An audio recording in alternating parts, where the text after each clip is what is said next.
Different.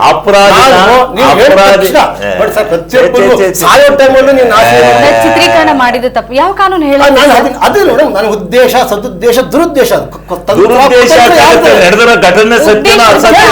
ಕಾನೂನು ಇದೆ, ಕಾನೂನು ಸತ್ತಿಲ್ಲ, ಕಾನೂನು ಇದೆ ಮಾತ್ರಕ್ಕೆ ರಾಜಕೀಯ ಪಕ್ಷವಾಗಿ ನಡೀತಾ ಇದೆ. ನಾನು ಸಂತ್ರಸ್ತೆಗೆ ನ್ಯಾಯ ಸಿಗಬೇಕು. ನಾನು ಜನರಲ್ ಆಗಿ ಯಾರು ಕರೆದ್ರು ಡಿಸ್ಕಷನ್ಸ್ಗೆ ಅದಕ್ಕೆ ಬರಲ್ಲ. ನಿಮ್ಮ ಪತ್ರಿಕೆಗೆ ತನ್ನದೇ ಆದಂತಹ ಒಂದು ಸೈದ್ಧಾಂತಿಕ ಹಿನ್ನೆಲೆ ಇದೆ. ನಿಮ್ಮ ಭಾಷೆ ವಿಭಿನ್ನವಾಗಿದೆ. ಇಲ್ಲಿ ಮಾತಾಡಿದ್ರೆ ಸ್ವಲ್ಪ ಅದರ ಪರಿಣಾಮ ಆಗಬಹುದು ಅಂತ ಹೇಳಿ ಜೀವನದ ಉದ್ದಕ್ಕೂ ನಾವು ಏನು ಪಾಲಿಸ್ಕೊಂಡು ಬಂದಿದ್ದೇವೆ ಆ ಮಾತುಗಳನ್ನು ನಿರ್ಭಯವಾಗಿ, ಸ್ಪಷ್ಟವಾಗಿ, ಮುಕ್ತವಾಗಿ ಹೇಳಬೇಕು ಅಂತಲೇ ನಿಮ್ಮೆದುರು ಕೂತಿದ್ದೇವೆ. ನಮಸ್ಕಾರ ಆತ್ಮೀಯರೇ, ವಾರ್ತಾ ಭಾರತೀಯ ವಿಶೇಷ ಚರ್ಚಾ ಕಾರ್ಯಕ್ರಮ ದಿ ಬಿಗ್ ಡಿಬೇಟ್ಗೆ ಸ್ವಾಗತ. ನಾನು ಮಂಜುಳಾ ಮಾಸ್ತಿಕಟ್ಟೆ. ದಿನದಿಂದ ದಿನಕ್ಕೆ ಹೆಚ್ಚಾಗ್ತಿರುವ ಕೊರೋನಾ ಪ್ರಕರಣಗಳ ಸಂಖ್ಯೆ, 100 ದಿನಗಳನ್ನು ದಾಟಿ ಸಾಗ್ತಿರುವ ರೈತರ ಹೋರಾಟ, ಸಾರಿಗೆ ನೌಕರರ ಮುಷ್ಕರ, ಸಚಿವರೊಬ್ಬರ ತಲೆದಂಡಕ್ಕೆ ಕಾರಣವಾಗಿರುವ ಸಿಡಿ ಪ್ರಕರಣದ ಆರೋಪ ಪ್ರತ್ಯಾರೋಪ, ಇದೆಲ್ಲದರ ನಡುವೆ ಒಂದು ಲೋಕಸಭೆ ಮತ್ತು 2 ವಿಧಾನಸಭೆ ಉಪಚುನಾವಣೆಯ ಕದನ, ಇವಿಷ್ಟು ಸದ್ಯಕ್ಕೆ ರಾಜ್ಯದಲ್ಲಿ ನಡೆದಿರುವಂತಹ ಪ್ರಮುಖ ಬೆಳವಣಿಗೆಗಳು. ಈ ಬೆಳವಣಿಗೆಗಳ ನಡುವೆನೇ ಜನಸಾಮಾನ್ಯರು ಏರಿಕೆಯಾಗ್ತಿರುವಂತಹ ಬೆಲೆ ಏರಿಕೆ ಬಿಸಿಯಿಂದ ಬಸವಳದು ಹೋಗಿದ್ದಾರೆ. ಇದರ ಬಗ್ಗೆ ಕೇಳೋರು ಯಾರೂ ಇಲ್ಲದಾಗಿದೆ. ಈ ಎಲ್ಲ ವಿಚಾರಗಳ ಬಗ್ಗೆ ಮಾತನಾಡೋದಕ್ಕೆ ನಮ್ಮ ಸ್ಟುಡಿಯೋದಲ್ಲಿ ಅತಿಥಿಗಳಿದ್ದಾರೆ. ಅವರು ಈ ವಿಚಾರಗಳ ಬಗ್ಗೆ ಏನೆಲ್ಲ ಮಾತುಕತೆಗಳನ್ನು ಆಡ್ತಾರೆ, ಏನ್ ಚರ್ಚೆ ಮಾಡ್ತಾರೆ ನೋಡೋಣ. ಕಾರ್ಯಕ್ರಮಕ್ಕೆ ಅವರನ್ನ ಆಹ್ವಾನಿಸ್ತಾ ಇದ್ದೀನಿ. ಕಾಂಗ್ರೆಸ್ನ ಹಿರಿಯ ಮುಖಂಡರಾಗಿರುವ KR ರಮೇಶ್ ಕುಮಾರ್ ಅವರಿದ್ದಾರೆ. ಸರ್ ನಮಸ್ತೆ. ಜೊತೆಗೆ ಬಿಜೆಪಿ ನಾಯಕರಾಗಿರುವ BV ಗಣೇಶ್ ಅವರಿದ್ದಾರೆ. ಸರ್ ನಮಸ್ತೆ. ಹಾಗೆಯೇ JDSನ ಹಿರಿಯ ನಾಯಕರಾಗಿರುವ ಶಿವಲಿಂಗೇಗೌಡರಿದ್ದಾರೆ. ಸರ್ ನಮಸ್ಕಾರ. ಬಹುಶಃ ನನ್ನ ಚರ್ಚೆಯನ್ನು BV ಗಣೇಶ್ ಅವರಿಂದ ಆರಂಭ ಮಾಡೋದು ಸೂಕ್ತ ಅಂತ ಅನ್ಸುತ್ತೆ. BV ಗಣೇಶ್ ಅವರೇ, ಸಾಮಾನ್ಯವಾಗಿ ಒಂದು ಉಪಚುನಾವಣೆ ಬಂತು ಅಂತಂದ್ರೆ ಆಡಳಿತಾರೂಢ ಪಕ್ಷಕ್ಕೆ ಅದು ವರವಾಗಿ ಪರಿಣಮಿಸುತ್ತೆ. ಈ ಬಾರಿ ಒಂದು ಲೋಕಸಭೆ ಉಪಚುನಾವಣೆ, 2 ವಿಧಾನಸಭೆ ಉಪಚುನಾವಣೆಯ ಫಲಿತಾಂಶ ಇದೇ ರೀತಿಯಾಗಿರುತ್ತೆ ಅಂತ ನಿರೀಕ್ಷೆ ಮಾಡ್ಬೋದಾ? ಯಾವತ್ತು ರಾಜಕೀಯ ಪಕ್ಷಗಳಿಗೆ ಚುನಾವಣೆ ಅನ್ನತಕ್ಕಂಥದ್ದು ತಮ್ಮ ಶಕ್ತಿ ಸಾಮರ್ಥ್ಯಗಳನ್ನು ಹೆಚ್ಚಿಸಿಕೊಳ್ಳತಕ್ಕಂಥ ಒಂದು ಕ್ಷೇತ್ರವಾಗಿರುತ್ತೆ. ಅದೊಂದು ರಣರಂಗ ಅಂತಲೇ ಹೇಳ್ಬೋದು ಯಾವುದೇ ರಾಜಕೀಯ ಪಕ್ಷ ಆಗಲಿ. ಯಾಕೆ ಅಂತಂದರೆ ಕಾರ್ಯಕರ್ತರಿಗೆ ಹುಮ್ಮಸ್ಸು, ನಮ್ಮ ಪಕ್ಷದ ಸಿದ್ಧಾಂತ, ನಮ್ಮ ನೀತಿಗಳನ್ನು ಅಥವಾ ನಾವು ಏನು ಮಾಡಿರ್ತೀವಿ ಅದು ಹೊರಗಲ್ಲಿ ಹಚ್ಕೊಳ್ಳಿಕ್ಕೂ ಕೂಡ ಒಂದು ಅವಕಾಶ. ಈ ಉಪಚುನಾವಣೆಯಲ್ಲಿ ಯಾವುದನ್ನ ಓರೆಗಲ್ಲಿ ಹಚ್ತಾ ಇದ್ದೀರಿ ತಾವು? ಮೇಡಮ್, ಈಗ ನಾನು ಇಂತಹ ವಿಷಯ ಅಂತ ಹೇಳೋಕ್ಕಾಗಲ್ಲ. ಜನ ಕೊಟ್ಟ ತೀರ್ಪವನ್ನು ಅಂತಿಮವಾಗಿ ನಾವು ಒಪ್ಕೊಳ್ಬೇಕು. ಅವರವರ ಅನಿಸಿಕೆಗಳಿಗೆ ಅಥವಾ ನಾವು ಹೀಗೆ ಮಾಡಿದ್ದೀವಿ ಅಂತ ನಾವು ಆಡಳಿತ ಪಕ್ಷದವರು ಹೇಳಿದ್ರೆ ಅವ್ರು ಏನು ಮಾಡೋದು ಅಂತ ವಿರೋಧ ಪಕ್ಷಗಳು ಕೇಳತಕ್ಕಂಥ ಅಧಿಕಾರವೂ ಇದೆ. ಅಲ್ಲ, ಪ್ರಜಾಪ್ರಭುತ್ವ ವ್ಯವಸ್ಥೆಯಲ್ಲಿ ಜನರ ತೀರ್ಮಾನವೇ ಅಂತಿಮ, ಅದು ಗೊತ್ತಿರೋದು ಸರ್. ಆದರೆ ವಿಷಯಾಧಾರಿತವಾಗಿ ನಾವು ಚುನಾವಣೆಗೆ ಹೋಗ್ತಾ ಇದ್ದೀವಾ ಅನ್ನೋದನ್ನ ಒಂದು ಆಡಳಿತಾರೂಢ ಪಕ್ಷ ಯೋಚನೆ ಮಾಡಬೇಕಲ್ವಾ? ಇದು ವಿಷಯಾಧಾರಿತ ಚುನಾವಣೆಯಲ್ಲಿ ನಮ್ಮ ವಿಷಯಗಳನ್ನು ಜನಗಳ ಮುಂದೆ ನಾವು ಮುಂದಿಡ್ತೀವಿ, ವಿಷಯಗಳನ್ನು ಮಂಡನೆ ಮಾಡ್ತೀವಿ. ಅದನ್ನು ಒಪ್ಪೋದು ಬಿಡೋದು ಅಥವಾ ಈ ವಿಷಯಗಳು ಸದ್ಯದ ಪರಿಸ್ಥಿತಿಯಲ್ಲಿ ಸೂಕ್ತವಾಗಿದೆ ಅಥವಾ ಮುಂದಿನ ಪರಿಸ್ಥಿತಿಯಲ್ಲಿ ಇದು ಅವಲೋಕನ ಮಾಡಲಿಕ್ಕೆ ಒಂದು ಅವಕಾಶ ಇದೆ ಎನ್ನತಕ್ಕಂಥದ್ದು ಸಾರ್ವಜನಿಕರಿಗೆ ಬಿಟ್ಟಿದ್ದು. ಆದರೆ ರಾಜಕೀಯ ಪಕ್ಷಗಳು ತಮ್ಮ ಅಭಿಪ್ರಾಯಗಳನ್ನು ಆರೋಪ ಪ್ರತ್ಯಾರೋಪಗಳ ಮೂಲಕ ಹೇಳಬಹುದು. ಅದು ಜನಗಳಿಗೆ ಒಂದು ಕನ್ನಡಿ ಆಗುತ್ತೆ. ಒಂದೊಂದು ವಿಚಾರದ ಬಗ್ಗೆ ಅವಕಾಶ ಆಯ್ತು. ಒಂದೊಂದು ವಿಚಾರದ ಬಗ್ಗೆ ಮತ್ತೆ ನಾನು ನಿಮ್ಮ ಜೊತೆಗೆ ಮಾತನಾಡ್ತೀನಿ. ರಮೇಶ್ ಕುಮಾರ್ ಅವರೇ, ಈಗ BV ಗಣೇಶ್ ಅವರು ಕೇಳಿದ ಪ್ರಶ್ನೆಯೇ ನಿಮಗೆ ವರ್ಗಾವಣೆ ಮಾಡುವುದಾದ್ರೆ, ಆಡಳಿತಾರೂಢ ಪಕ್ಷಕ್ಕೆ ಅಂದ್ರೆ ಕೆಲವು ಸಂದರ್ಭಗಳಲ್ಲಿ ಆಡಳಿತ ವಿರೋಧಿ ಅಲೆ ಸೃಷ್ಟಿಯಾಗುತ್ತೆ. ಸಾಮಾನ್ಯ ಚುನಾವಣೆಗಳನ್ನು ಹೊರತುಪಡಿಸಿ ಉಪಚುನಾವಣೆಯಲ್ಲೂ ಆಗುತ್ತೆ. ಈ ಬಾರಿ ಆ ಥರದ ಅನೇಕ ವಿಚಾರಗಳು ನಿಮ್ಮ ಕೈಲಿದೆ, ಮುಷ್ಟಿಯಲ್ಲಿದೆ. ಅದನ್ನು ಇಟ್ಕೊಂಡು ತಾವು ಚುನಾವಣೆಗೆ ಹೋಗ್ತಾ ಇದ್ದೀರಾ? ಹೇಳಿ. ಆ ಪ್ರಶ್ನೆಗೆ ಉತ್ತರ ಹೇಳೋ ಸ್ಟೇಜ್ ದಾಟ್ಬಿಟ್ಟಿದೆ. ನಮ್ಮ ಚುನಾವಣಾ ವ್ಯವಸ್ಥೆನೇ ಸಂಪೂರ್ಣ ಅಪಮೌಲ್ಯ ಆಗಿಬಿಟ್ಟಿದೆ. ಪ್ರಜಾಪ್ರಭುತ್ವ ವ್ಯವಸ್ಥೆಯಲ್ಲಿ ಚುನಾವಣೆಯ ಬುನಾದಿ ಏನಿತ್ತು ಅದೆಲ್ಲ ಶಿಥಿಲ ಆಗೋಗಿದೆ. ಆ ಪಾರ್ಟಿ ಈ ಪಾರ್ಟಿ ಅಂತ ಏನಲ್ಲ. ಚುನಾವಣೆಗಳಂದ್ರೆ ಅದೊಂದು ಮಾರ್ಕೆಟ್ ವ್ಯವಹಾರ ಆಗಿಬಿಟ್ಟು ಎಲ್ಲರೂ ಕ್ಷಮಿಸ್ಬೇಕಾಗುತ್ತೆ. ನನ್ನ ನಾವು ಅದನ್ನು ಹೇಗೆ ಬೇಕೋ ಹಾಗೆ ವ್ಯಾಖ್ಯಾನ ಮಾಡ್ಕೊಳ್ಳೋದು, ಅವ್ರ ವಿರುದ್ಧ ಆಯಿತು, ಇವ್ರಿಗೆ ಪರ ಆಯಿತು, ಇದಕ್ಕೆ ಅದಕ್ಕೆ ಅಂತ ಆ ಎಲ್ಲ ಸ್ವರೂಪಗಳನ್ನು ಚುನಾವಣೆಗಳು ಕಳೆದುಕೊಂಡ್ಬಿಟ್ಟು. ನೀವು ಕೂಡ ಅದರ ಒಂದು ಭಾಗ ಅಲ್ವಾ ರಮೇಶ್ ಕುಮಾರ್ ಅವರೇ? ಏನು ಮಾಡೋಕ್ಕಾಗಲ್ಲ. ಅದರಲ್ಲಿ ಇದ್ದುಕೊಂಡೇ ನಮ್ಮ ಅಭಿಪ್ರಾಯವನ್ನು ಮುಕ್ತವಾಗಿ ಹೇಳಬೇಕಾಗುತ್ತೆ. ವಯಸ್ಸಿನ ದೃಷ್ಟಿಯಿಂದ, ಅನುಭವದ ದೃಷ್ಟಿಯಿಂದ ನಾವು ಕೂಡ ಯಥಾ ಪ್ರಕಾರ ಅದು ಇದು ಎಲ್ಲ ಹೇಳಿ ಅದು ತಪ್ಪು ಮಾಡಿಬಿಟ್ಟಿರ್ತಾರೆ. ಅವೆಲ್ಲ ಬೇರೆಯವರು ಹೇಳ್ತಾರೆ, ದಿವಸ ನಡೀತಾ ಇದೆ, ಮಾಧ್ಯಮಗಳು ಬೇಕಾದಷ್ಟು. ನಮಗೆ ಮೊದಲನೇ ಚುನಾವಣೆ 1952 ದೇಶ ಇಬ್ಬಾಗಿರುತ್ತೆ, ಬಹಳ ದೊಡ್ಡ ಪ್ರಮಾಣದಲ್ಲಿ ಮತೀಯ ಗಲಭೆಗಳಾಗಿರುತ್ತೆ. ಮಹಾತ್ಮ ಗಾಂಧೀಜಿಯವರ ಹತ್ಯೆ ಆಗಿರುತ್ತೆ. 47ರಲ್ಲಿ ಪ್ರಧಾನಮಂತ್ರಿಯಾಗಿ ಪ್ರಮಾಣ ವಚನ ಸ್ವೀಕಾರ ಮಾಡಿ 5 ವರ್ಷ ಆಗೋಗಿರುತ್ತೆ. ಹೌದು. ನೆಹರು ಅವರಿಗೆ ಬಹಳ ಜನ ಹೇಳ್ತಾರೆ, ಸ್ವಲ್ಪ ಮುಂದೆ ಹಾಕಿ ಚುನಾವಣೆಯನ್ನು, ಒಪ್ಪೋದೇ ಇಲ್ಲ. ಚುನಾವಣೆ ಅಂದರೆ ಅವ್ರು ಹೇಳ್ತಾರೆ, ಜನರ ಆಯ್ಕೆನಾಗಬೇಕು, ನಾನು ಈ ಥರ ಅಡಾಕ್ ಪ್ರೈಮ್ ಮಿನಿಸ್ಟರ್ ಆಗಿರೋದಿಲ್ಲ. ಸಣ್ಣ ಪುಟ್ಟ ಲೋಪಗಳಿದ್ರೂ ಕೂಡ ಚುನಾವಣೆಯ ಪ್ರಾಸೆಸ್ ಅನ್ನೋದು ಪೂರ್ತಿ ಆಗಬೇಕು ಅಂತ ಹೇಳ್ತಾರೆ. ಇವರೆಲ್ಲ ಎಂಥ ಮಹಾನ್ ಭಾವರು ಅಂದರೆ, ಮಣಿಕಂಠ ಚಲಪತಿರಾವ್ ಅಂತ, ಎಂ ಚಲಪತಿ, ನ್ಯಾಷನಲ್ ಹೆರಾಲ್ಡ್ ಪತ್ರಿಕೆಯ ಸಂಪಾದಕ 30 ವರ್ಷ ಇತ್ತು. ಹೌದು ಸರ್. ಅವರು ಸ್ವಾತಂತ್ರ್ಯ ಹೋರಾಟಗಾರರು. ಅವರು ಕಾಂಗ್ರೆಸ್ ಅಭ್ಯರ್ಥಿಗಳ ಪಟ್ಟಿ ಬಿಡುಗಡೆ ಮಾಡಿದಾಗ ಚಲಪತಿ ಅವನ ಹೆಸರು ನೆಹರು ಅವರಿಗೆ ಪ್ರಶ್ನೆ ಕೇಳ್ತಾರೆ. ಕ್ಷಮಿಸಿ, ಮಧ್ಯದಲ್ಲಿ ನಿಮ್ಮ ಆ ಕಾಂಗ್ರೆಸ್ ಇವತ್ತಿಗೆ ಉಳ್ಕೊಂಡಿದ್ಯಾ ಸರ್? ಹೇಳ್ತಾ ಇದ್ದೀನಿ ನಾನು. ಹೇಳಿ.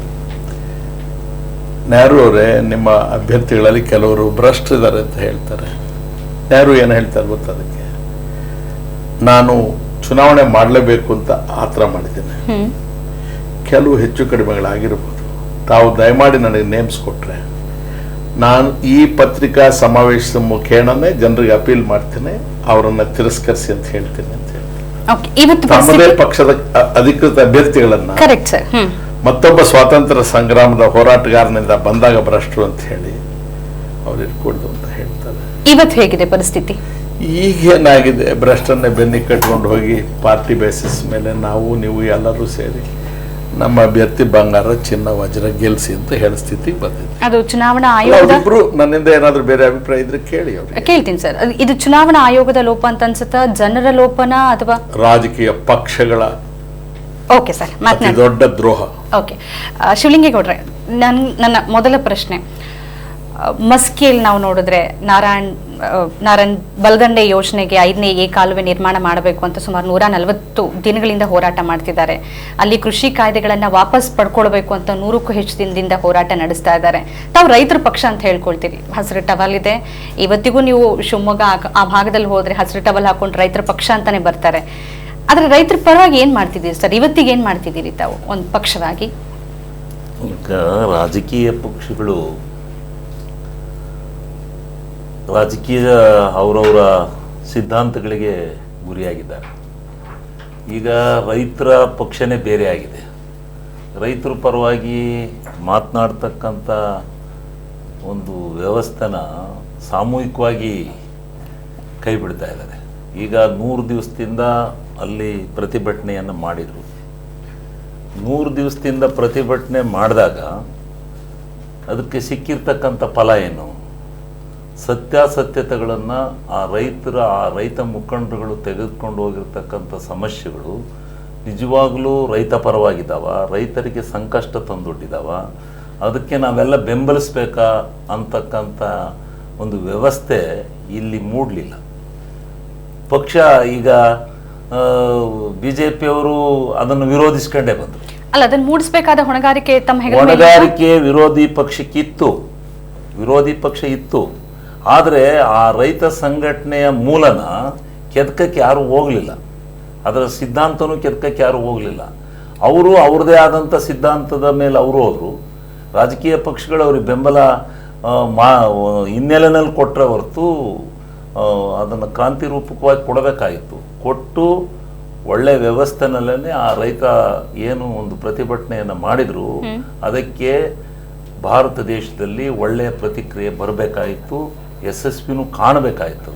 ಅವರಿಟ್ಟಿದಂಥ 3 ಏನು ಮೂಲಭೂತವಾಗಿರ್ತಕ್ಕಂಥ ಸಮಸ್ಯೆಗಳಿದೆ, ಇವರೇನು ಕಾನೂನನ್ನು ತಂದಿದ್ರು, ಆ ಕಾನೂನಿನ ವಿರುದ್ಧವಾಗಿ ಅವರೇನು ಸ್ವರ ಎತ್ತಿದ್ರು, ಅವರ ಧ್ವನಿ ಎತ್ತಿದ್ರು, ಆ ಧ್ವನಿಗೆ ಇಡೀ ಭಾರತ ದೇಶವೇ ಒಗ್ಗೂಡಿಸ್ಬೇಕಾದಂಥ ವ್ಯವಸ್ಥೆ ಇತ್ತು. ಅದು ಯಾಕೆ ಒಗ್ಗೂಡಿಸ್ಲಿಲ್ಲ ಅಂತ ಈಗ ಚರ್ಚೆ ಮಾಡಕ್ ಹೋದ್ರೆ ಎಲ್ಲರೂ ತಪ್ಪಿತಸ್ತ್ರ. ಆಯ್ತು, ಕೇಂದ್ರದ ಕೃಷಿ ಕಾಯ್ದೆಯನ್ನ ಪಕ್ಕಕ್ಕಿಟ್ಟು ರಾಜ್ಯದಲ್ಲಿ ರೈತರ ಸಮಸ್ಯೆ ನೋಡೋದಾದ್ರೆ ರಮೇಶ್ ಕುಮಾರ್ ಅವರೇ ಮಾತಾಡಿದ್ದಾರೆ ಕಳೆದ 1-2 ದಿನಗಳ ಹಿಂದೆ ರಸಗೊಬ್ಬರದ ಬೆಲೆ ಏರಿಕೆ ಆಗ್ತಿದೆ ಅಂತ. ಜೊತೆಗೆ ನಾನು ಈಗಾಗಲೇ ಹೇಳಿದಾಗೆ ಕಾಲುವೆ ನಿರ್ಮಾಣ ಮಾಡಬೇಕು ಅಂತ ಮಸ್ಕಿಯಲ್ಲಿ 140 ದಿನಗಳಿಂದ ಹೋರಾಟ ನಡೆಸಿದ್ದಾರೆ. ನೀವು ಬಸವ ಕಲ್ಯಾಣಕ್ಕೆ ಕೊನೆ ಕ್ಷಣದಲ್ಲಿ ಚುನಾವಣೆಗೆ ನಿಲ್ಸಲ್ಲ ಅಂತ ಕೊನೆ ಕ್ಷಣದಲ್ಲಿ ಅಭ್ಯರ್ಥಿಯನ್ನ ಹಾಕ್ತೀರಿ, ಆದ್ರೆ ರಾಯಚೂರು ಮಸ್ಕಿ ಅಂತ ಒಂದು ಹಿಂದುಳಿದ ಪ್ರದೇಶಕ್ಕೆ ನೀವು ಹಾಕೋದಿಲ್ಲ. ಒಂದ್ ಸಂದರ್ಭದಲ್ಲಿ ಹೇಳ್ತೀರಿ ನಮ್ಮ ಹತ್ರ ದುಡ್ಡಿಲ್ಲ ಉಪಚುನಾವಣೆಯನ್ನ ಬರ್ಸೋಕೆ, ಉಪಚುನಾವಣೆ ಅಗತ್ಯ ಇಲ್ಲ ಅಂತ ನಿಮ್ಮ ನಾಯಕರು ಹೇಳ್ತಾರೆ. ಇನ್ನೊಂದು ಕಡೆ ಒಬ್ಬ ಅಭ್ಯರ್ಥಿನ ತಂದು ಹಾಕ್ತಾರೆ. ಯಾಕೆ ಈ ತರ ದ್ವಂದ್ವ, ಒಂದು ಸ್ಪಷ್ಟತೆ ಯಾಕಿಲ್ಲ ತಮಗೆ? ನಾನು ನನ್ನ ಪಕ್ಷದ ಸಿದ್ಧಾಂತ, ನಮ್ಮ ಪಕ್ಷದ ನಾಯಕರು ಸಿದ್ಧಾಂತನ ನಾನಿಲ್ಲಿ ಬಹಿರಂಗವಾಗಿ ಹೇಳೋಕ್ಕಾಗೋದಿಲ್ಲ. ಅದು ಪಾರ್ಟಿ ಡಿಸಿಷನ್. ಅವ್ರು ಯಾತಕ್ಕೆ ತಗೊಂಡಿದ್ದಾರೆ, ಯಾತಕ್ಕೋಸ್ಕರ ಎಲ್ಲಿ ಬಸವ ಕಲ್ಯಾಣ ಕ್ಯಾಂಡಿಡೇಟ್ ಹಾಕಿದ್ದಾರೆ, ಬಾಕಿ ಕಡೆ ಹಾಕಿಲ್ಲ, ಅದು ಅವ್ರು ತಗೊಂಡಿರತಕ್ಕಂಥ ನಿರ್ಧಾರ. ಅದ್ರ ಬಗ್ಗೆ ಸರ್, ನಾನೇನಾದ್ರೂ ನಿಮ್ಮನ್ನ ವೈಯಕ್ತಿಕ ಸಂದರ್ಶನ ಮಾಡಿದ್ರೆ ಈ ಪ್ರಶ್ನೆ ಕೇಳ್ತಿರ್ಲಿಲ್ಲ. ಶಿವಲಿಂಗೇಗೌಡರಿಗೆ ಸಂಬಂಧಪಟ್ಟ ವೈಯಕ್ತಿಕ ಪ್ರಶ್ನೆಗಳನ್ನ ಮಾತ್ರ ಕೇಳ್ತಿದ್ದೆ. ನೀವು ಪಾರ್ಟಿನ ರೆಪ್ರೆಸೆಂಟ್ ಮಾಡ್ತಾ ಇದ್ದೀರಿ. ನಾನು ಪಾರ್ಟಿ ಅಂತ ಅಂದಿದ್ರೆ ಇಲ್ಲಿ ಬರ್ತಿರ್ಲೇ ಇಲ್ಲ, ನಾನು ಚರ್ಚೆ ಮಾಡಕ್ಕೆ ಬರ್ತೀನಿ. ಆಯ್ತು ಸರ್, ಬೇರೆ ವಿಚಾರ ಅಲ್ಲ, ನಾನು ಹೇಳೋದು ಇದು ಪೂರ್ತಿ ಮಾಡ್ಬಿಡ್ತೀನಿ. ಈಗ ಬಸವ ಕಲ್ಯಾಣದಲ್ಲಿ ಕ್ಯಾಂಡಿಡೇಟ್ ಹಾಕಿರ್ತಕ್ಕಂಥದ್ದು ಪಾರ್ಟಿ ಹೈಕಮಾಂಡ್ ಹಾಕಿದೆ, ನಾವು ಪಾರ್ಟಿ ಹೈಕಮಾಂಡು ಅಲ್ಲ. ನನ್ನನ್ನು ಈಗ ಈ ಸಂದರ್ಭದಲ್ಲಿ ಕರೆದಿರೋದು ನೀವು ಕೆಲವು ವಿಚಾರಗಳನ್ನು ಚರ್ಚೆ ಮಾಡ್ಲಿಕ್ಕೆ ಕರೆದಿದ್ದೀರಿ. ನಾನು ರೈತ ಸಮುದಾಯದ ಬಗ್ಗೆ ಕೇಳಿದಿರಿ. ರೈತ ಸಮುದಾಯದಲ್ಲಿ ಇಟ್ಟಂತ 3 ಬೇಡಿಕೆಗಳೇನಿದ್ದೋ ಅದಕ್ಕೆ ನಿಜವಾಗ್ಲೂ ಈ ದೇಶದಲ್ಲಿ ರೈತ ಜೀವಂತವಾಗಿದ್ದಾನೆ ಅನ್ನೋದು ಸಾಬೀತಾಗೋದಾದ್ರೆ ಆ 3 ಬೇಡಿಕೆಗಳಿಗೆ ಪಕ್ಷಾತೀತವಾದಂಥ ಬೆಂಬಲನ ಕೊಡಬೇಕಾದ್ದು ನಮ್ಮೆಲ್ಲರ ಕರ್ತವ್ಯ ಇತ್ತು. ಆ ಕರ್ತವ್ಯವನ್ನ ನಾವು ಮಾಡಿಲ್ಲ. ಅದರಲ್ಲಿ ಎಲ್ಲಾ ಪಕ್ಷಗಳು ಅಲ್ಲ, ಎಲ್ಲ ಪಕ್ಷಗಳೂ ಮತ್ತೆ ಈ ಇವತ್ತು ಯಾರು ಕೇಳರಿಲ್ಲ ಹೇಳರಿಲ್ಲ ರೈತರನ್ನ. ಇವತ್ತು ಪ್ರಧಾನ ಮಂತ್ರಿಗಳು ಹೇಳ್ತಾರೆ, ಅವ್ರಿಗೆ ಏನ್ ಬೇಕಾದ್ರೂ ಹೇಳ್ತಾರೆ, ಅವರ ಮಾತಿನ ಒಗ್ಗಟ್ಟು ಚೆನ್ನಾಗಿದೆ. ಆದ್ರೆ ಹೇಳೋಂಥ ಸಂದರ್ಭದಲ್ಲಿ ಆ ರೈತನಿಗೆ ಆಗಿರ್ತಕ್ಕಂಥ ಅನ್ಯಾಯದ ಬಗ್ಗೆ, ಫಸಲ್ ಬಿಮಾ ಯೋಜನೆ ಬಗ್ಗೆ ತಂದ್ರು. ಆ ಫಸಲ್ ಬಿಮಾ ಯೋಜನೆಯ ಹಿನ್ನೆಲೆ ನಾನು ಏನಾರ ಚರ್ಚೆಗೆ ಬಿಟ್ರೆ ಇನ್ಶೂರೆನ್ಸ್ ಅಲ್ಲ, ಖಾಸಗಿ ಕಂಪನಿಯ ಮಾಲೀಕತ್ವಕ್ಕೆ ಈ ರೈತರ ದುಡ್ಡನ್ನು ತಗೊಂಡೋಗಿ ತುಂಬ್ತಾ ಇದ್ದಾರೆ. ರೈತರ ದುಡ್ಡನ್ನ ಖಾಸಗಿ ಮಾಲೀಕತ್ವಕ್ಕೆ ತುಂಬ್ತಾ ಇದ್ದಾರೆ. ಸರಿ ಸರ್, ಮಾತನಾಡ್ತೀನಿ. ಬಿ.ವಿ. ಗಣೇಶ್ ಅವರೇ, ಒಂದು ಕಡೆಯಲ್ಲಿ ಆರೋಗ್ಯ ಸಚಿವರು ಹೇಳ್ತಾರೆ ಬಹಳಷ್ಟು ಕೊರೋನಾ ಪ್ರಕರಣಗಳು ಹೆಚ್ಚಾಗ್ತಾ ಇದೆ, ಮಾಸ್ಕ್ ಹಾಕೋಬೇಕು, ದಂಡ ಹಾಕ್ತಾ ಇದ್ದಾರೆ, ಸೋಷಿಯಲ್ ಡಿಸ್ಟೆನ್ಸಿಂಗ್ ಮಾಡಿ ಅಂತ. ಇನ್ನೊಂದು ಕಡೆಯಲ್ಲಿ ನಿಮ್ಮದೇ ಪಕ್ಷದ ನಾಯಕರು ಧಾರ್ಮಿಕ ಕಾರ್ಯಕ್ರಮಗಳನ್ನು ಮಾಡ್ತಾರೆ, ಚುನಾವಣಾ ಪ್ರಚಾರವನ್ನು ಮಾಡ್ತಾರೆ, ಸಾವಿರಾರು ಜನ, ಲಕ್ಷಾಂತರ ಜನ ಸೇರ್ತಾರೆ. ಅಂದ್ರೆ ನೀವು ಏನ್ ಜನ ಮಾತ್ರ ಅದನ್ನ ಪಾಲನೆ ಮಾಡಬೇಕು ಅಂತಾನೆ? ಈ ದೇಶದಲ್ಲಿ ಜನರಿಗೊಂದು ಕಾನೂನು, ರಾಜಕೀಯ ನಾಯಕರಿಗೊಂದು ಕಾನೂನು, ಒಂದು ಪಕ್ಷದವರಿಗೊಂದು ಕಾನೂನ? ನಾನು ಅದನ್ನು ಸರಿ ಅಂತ ಹೇಳಕ್ ಹೋಗಲ್ಲ. ಯಾಕೆ ಅಂತಂದ್ರೆ ನಾವು ಇದು ಆರೋಗ್ಯದ ದೃಷ್ಟಿಯಿಂದ ನೋಡಬೇಕಾದಂಥ ಸಂದರ್ಭದಲ್ಲಿ ರಾಜಕೀಯ ಪಕ್ಷದಲ್ಲಿರೋನು ಮನುಷ್ಯನೇ, ಸಾರ್ವಜನಿಕನೂ ಮನುಷ್ಯನೇ. ಹಾಗಾಗಿ ನಮ್ಮ ಎಚ್ಚರಿಕೆ ನಮಗಿರಬೇಕು. ಅಂದರೆ ಜನಗಳಿಗೆ ಯಾಕೆ ಒಂದು ರಾಜಕೀಯ ಪಕ್ಷ ಏನೋ ಒಂದು ಆಸೆಯೋ ಆಮಿಷವೋ ಅಥವಾ ಏನೋ ಒಂದು ಹೇಳ್ತಾರೆ ಅಂತಂದರೆ ಸಾಕಷ್ಟು ಮಾಧ್ಯಮಗಳಲ್ಲಿ ನೋಡ್ಬೋದು. ನಮ್ಮ ಆರೋಗ್ಯಕ್ಕಿಂತ ಹೆಚ್ಚಾದ ಅಂತ ಅವರು ತಿರಸ್ಕಾರ ಮಾಡಿದರೆ ಬಹುಶಃ ಮಹತ್ವ ಬರುತ್ತೆ. ಈ ರಾಜಕೀಯ ಪಕ್ಷಗಳಿಗೆ ಅಥವಾ ಜಾತ್ರೆಗಳಿಗೆ ಅಥವಾ ಒಂದು ಸಮಾರಂಭಗಳಿಗೆ ಜನವಿಲ್ಲದ ಜಾತ್ರೆ ಅದು ಶೋಭಾಯಮಾನವಲ್ಲ. ಅಲ್ಲ ಸರ್, ಒಂದು ಹೇಳ್ಬಿಡ್ತೀನಿ, ನಾನು ಸರಿಯಲ್ಲ ಅಂತ ಹೇಳ್ಬಿಟ್ಟಿದ್ದೀನಿ ಮೇಡಮ್ನವರೇ. ಅದು ಸರಿಯಲ್ಲ. ನಡೆಗೂ ಮತ್ತು ನುಡಿಗೂ ಬಹಳ ವ್ಯತ್ಯಾಸವಿದೆ, ಆಚರಣೆಗೂ ವಿಚಾರಣೆಗೂ ಬಹಳ ಅಂತರವಿದೆ. ನಾನು ಒಪ್ಕೊಂಡ್ಬಿಟ್ಟಿದ್ದೀನಿ, ಅದ್ರ ಬಗ್ಗೆ ನಾನು ಚರ್ಚೆ ಮಾಡ್ತಿಲ್ಲ. ಆದರೆ ಇಲ್ಲಿ ಇನ್ನೂ ಒಂದು ಹೆಜ್ಜೆ ಮುಂದೆ ಹೆಜ್ಜೆ ಇಟ್ಟು ಯಾರು ಸಾರ್ವಜನಿಕರು ಬರ್ತಾರೆ, ಈ ಸರ್ಕಾರ ಹೇಳ್ತಿರೋದು ರಾಜಕೀಯ ಪಕ್ಷಗಳ ಕಾರ್ಯಕರ್ತರಿಗಲ್ಲ, ನಾಯಕರಿಗಲ್ಲ, ಧಾರ್ಮಿಕ ಮುಖಂಡರಿಗಲ್ಲ, ಭಕ್ತರಿಗಲ್ಲ. ಇದು ಮನುಷ್ಯನಾಗಿ ನೀನು ಮುಂದೆ ಸುದೃಢನಾಗಿರಬೇಕಾದ್ರೆ, ಸುಭದ್ರವಾಗಿರಬೇಕಾದ್ರೆ ನಿನ್ನ ಆರೋಗ್ಯ ನಿನ್ನ ಕೈಲಿರಬೇಕಪ್ಪ ಅನ್ನತಕ್ಕಂಥ ಎಚ್ಚರಿಕೆಯೂ ಇರಬೇಕಾದ್ದು ಒಂದು ಕಾಮನ್ ಸೆನ್ಸ್, ಸಾಮಾನ್ಯ ತಿಳುವಳಿಕೆ. ಸಾಮಾನ್ಯ ತಿಳುವಳಿಕೆ ರಾಜಕಾರಣಿಗಳಿಗೆ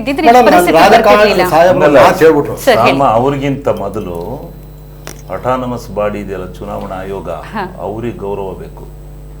ಅವ್ರಿಗೆ ಈ ದೇಶದಲ್ಲಿ 2ನೇ ಸಾರಿ ಕೊರೋನಾ ಬಂದಿದೆ ಅಂತ ಗೊತ್ತಿಲ್ವಾ? ಅವ್ರಿಗೆ ಈ ದೇಶ ಆಳ ಪ್ರಬುದ್ಧರಿಗೆ ಗೊತ್ತಿಲ್ವಾ?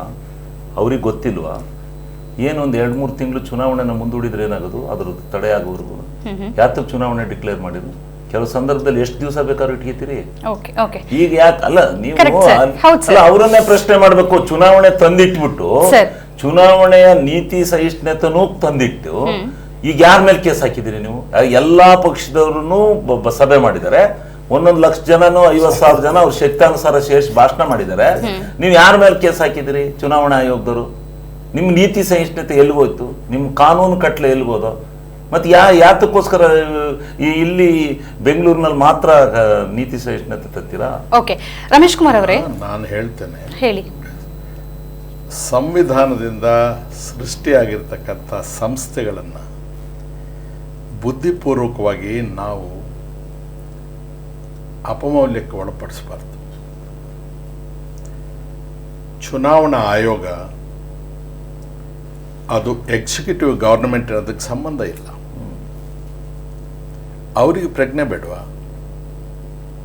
ಚುನಾವಣಾ ಆಯೋಗ ಕಡೆ ಪಕ್ಷ ಎಲ್ಲ ರಾಜಕೀಯ ಪಕ್ಷದ ಮುಖಂಡಗಳನ್ನು ಸೇರಿಸಿ ಚುನಾವಣೆ ಮಾಡಬೇಡ.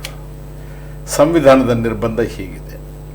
ಸಂವಿಧಾನ ರಚನೆ ಮಾಡಿದವರಿಗೆ ಆವತ್ತು ಕೊರೋನಾ ಅಂತ ಒಂದು ವ್ಯಾಧಿ ಬರುತ್ತೆ ಅಂತ ಗೊತ್ತಿರಲಿಲ್ಲ. ಇದೊಂದು ವಿಶೇಷ ಸಂದರ್ಭ. ನಾವು ಮುಂದೂಡಿದ್ರೆ ಏನು ನಷ್ಟ ಆಗೋದಿಲ್ಲ ಅಂತ ಹೇಳ್ಬೋದಲ್ಲ, ಕೇಳ್ಬೋದು. ಅವ್ರು ಚುನಾವಣೆ ಡಿಕ್ಲೇರ್ ಮಾಡಿದಾಗ ಎಲ್ಲ ರಾಜಕೀಯ ಪಕ್ಷಗಳಿಗೆ ಅನಿವಾರ್ಯ ಕ್ಯಾಂಡಿಡೇಟ್ನ ಹಾಕ್ತಾರೆ, ರ್ಯಾಲಿನೂ ಮಾಡ್ತಾರೆ, ಎಲ್ಲ ಮಾಡ್ತಾರೆ. ಆದರೆ ಹೇಗೆ ಇಂಡಿಪೆಂಡೆಂಟ್ ಬಾಡಿ ಅಂತಕ್ಕಂಥದ್ದು ಇಂಡಿಪೆಂಡೆಂಟ್ ಆಗಿಲ್ಲ ಅನ್ನೋದಕ್ಕೆ ಹೇಳ್ತಾ ಇದ್ದೇನೆ. ಒಂದು ನಿಮಿಷ ಮುಂದುವರಿತೇನೆ. ನೀವು ಶಿವಲಿಂಗೇಗೌಡರಿಗೆ ಕೇಳಿದ್ರಿ ರೈತರ ವಿಚಾರ.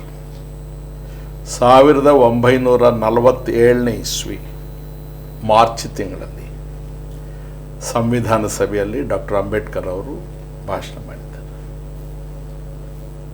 ಸಂಸದೀಯ ಪ್ರಜಾಪ್ರಭುತ್ವದ ಮುಖೇಣವೇ ಈ ದೇಶದಲ್ಲಿ ಸಮಾಜವಾದ ಸ್ಥಾಪನೆ ಆಗಬೇಕು.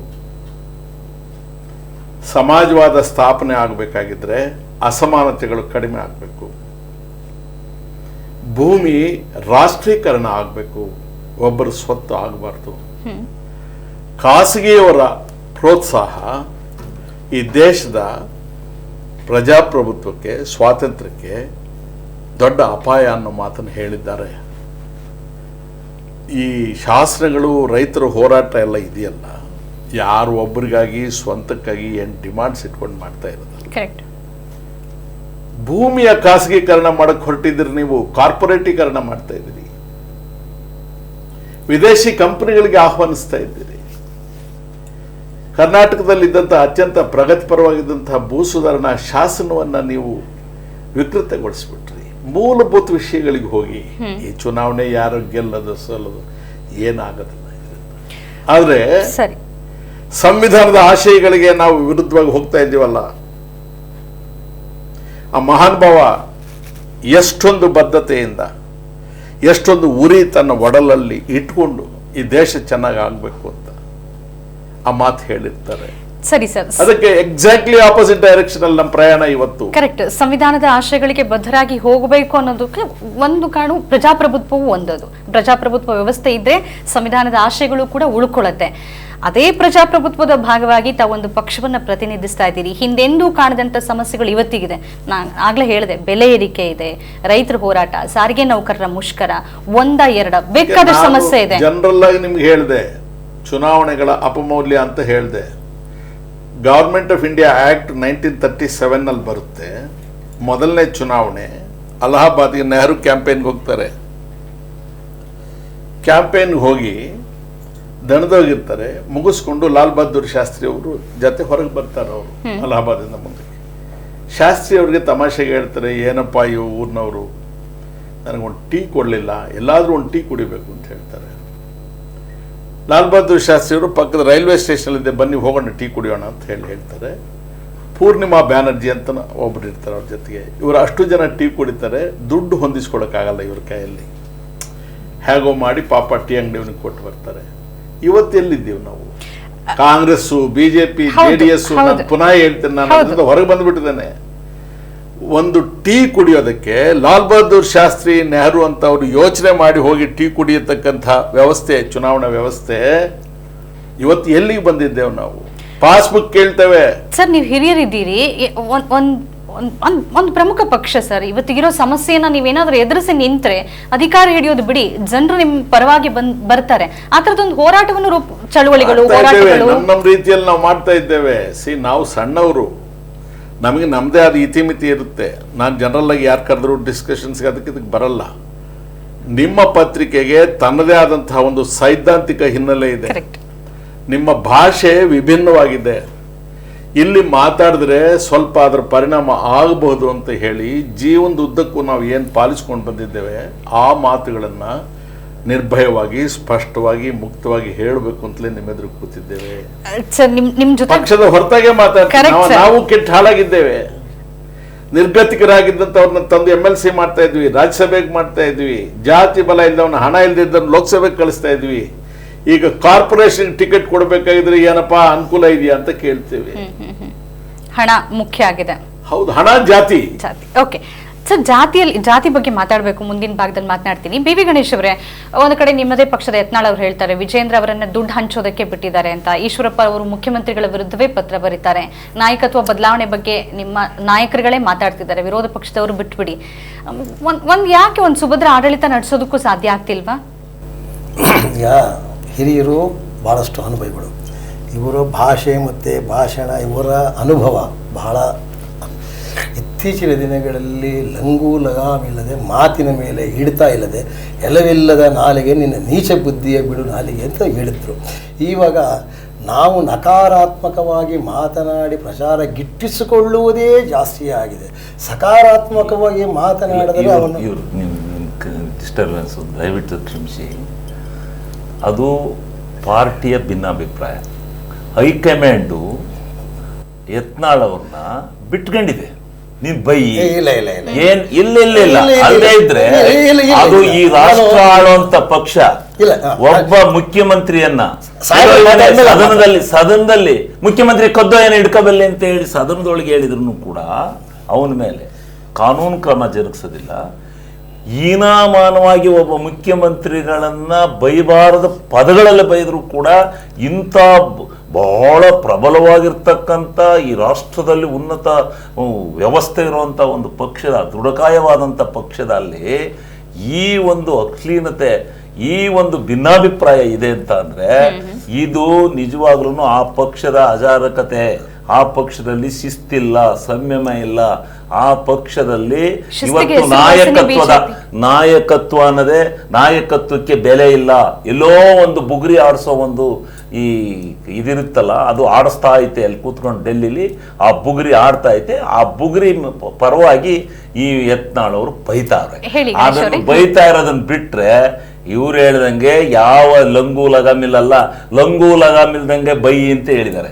ಈಗ ಈಶ್ವರಪ್ಪನವರು ಒಬ್ಬ ಕ್ಯಾಬಿನೆಟ್ ಮಂತ್ರಿಗಳು, ಒಬ್ಬ ಮುಖ್ಯಮಂತ್ರಿ ಅಂದ್ರೆ ಪದ ಏನು, ಅದರ ಅರ್ಥ ಏನು, ಅದರ ಗೌರವ ಏನು, ಅದರ ಬಾಧ್ಯತೆ ಏನು, ಅದರ ಇದೇನು, ಅದನ್ನು ಅರ್ಥ ಮಾಡ್ಕೊಂಡಲ್ಲೇ ಒಬ್ಬ ಮುಖ್ಯಮಂತ್ರಿಗಳ ಮೇಲೆ ಅವ್ರಿಗೆ ಇಂಟ್ರೆಸ್ಟ್ ಇಲ್ಲದೆ ಇದ್ರೆ ಆ ಮುಖ್ಯಮಂತ್ರಿ ಅವರ ಕ್ಯಾಬಿನೆಟ್ ರಾಜೀನಾಮೆ ಕೊಟ್ಟು ಹೋಗ್ಬೇಕೆ ಹೊರತು ಒಬ್ಬ ಮುಖ್ಯಮಂತ್ರಿಗೆ, ಒಬ್ಬ ಮಂತ್ರಿ ಅವರ ಕ್ಯಾಬಿನೆಟ್ ನಲ್ಲಿ ಕೆಲಸ ಮಾಡೋದು ಹೋಗಿ ರಾಜ್ಯಪಾಲರಿಗೆ ಕೊಟ್ಟು ಮುಖ್ಯಮಂತ್ರಿ ನನ್ನ ಖಾತೆಗೆ ಹಸ್ತಕ್ಷೇಪ ಮಾಡಿದ್ದಾರೆ ಅಂತ ಹೇಳೋದಾದ್ರೆ ಮುಖ್ಯಮಂತ್ರಿ ಯಾವುದೇ ಖಾತೆಗೆ ಬೇಕಾದ್ರೂ ಹಸ್ತಕ್ಷೇಪ ಮಾಡಬಹುದು, ನೋಡಬಹುದು.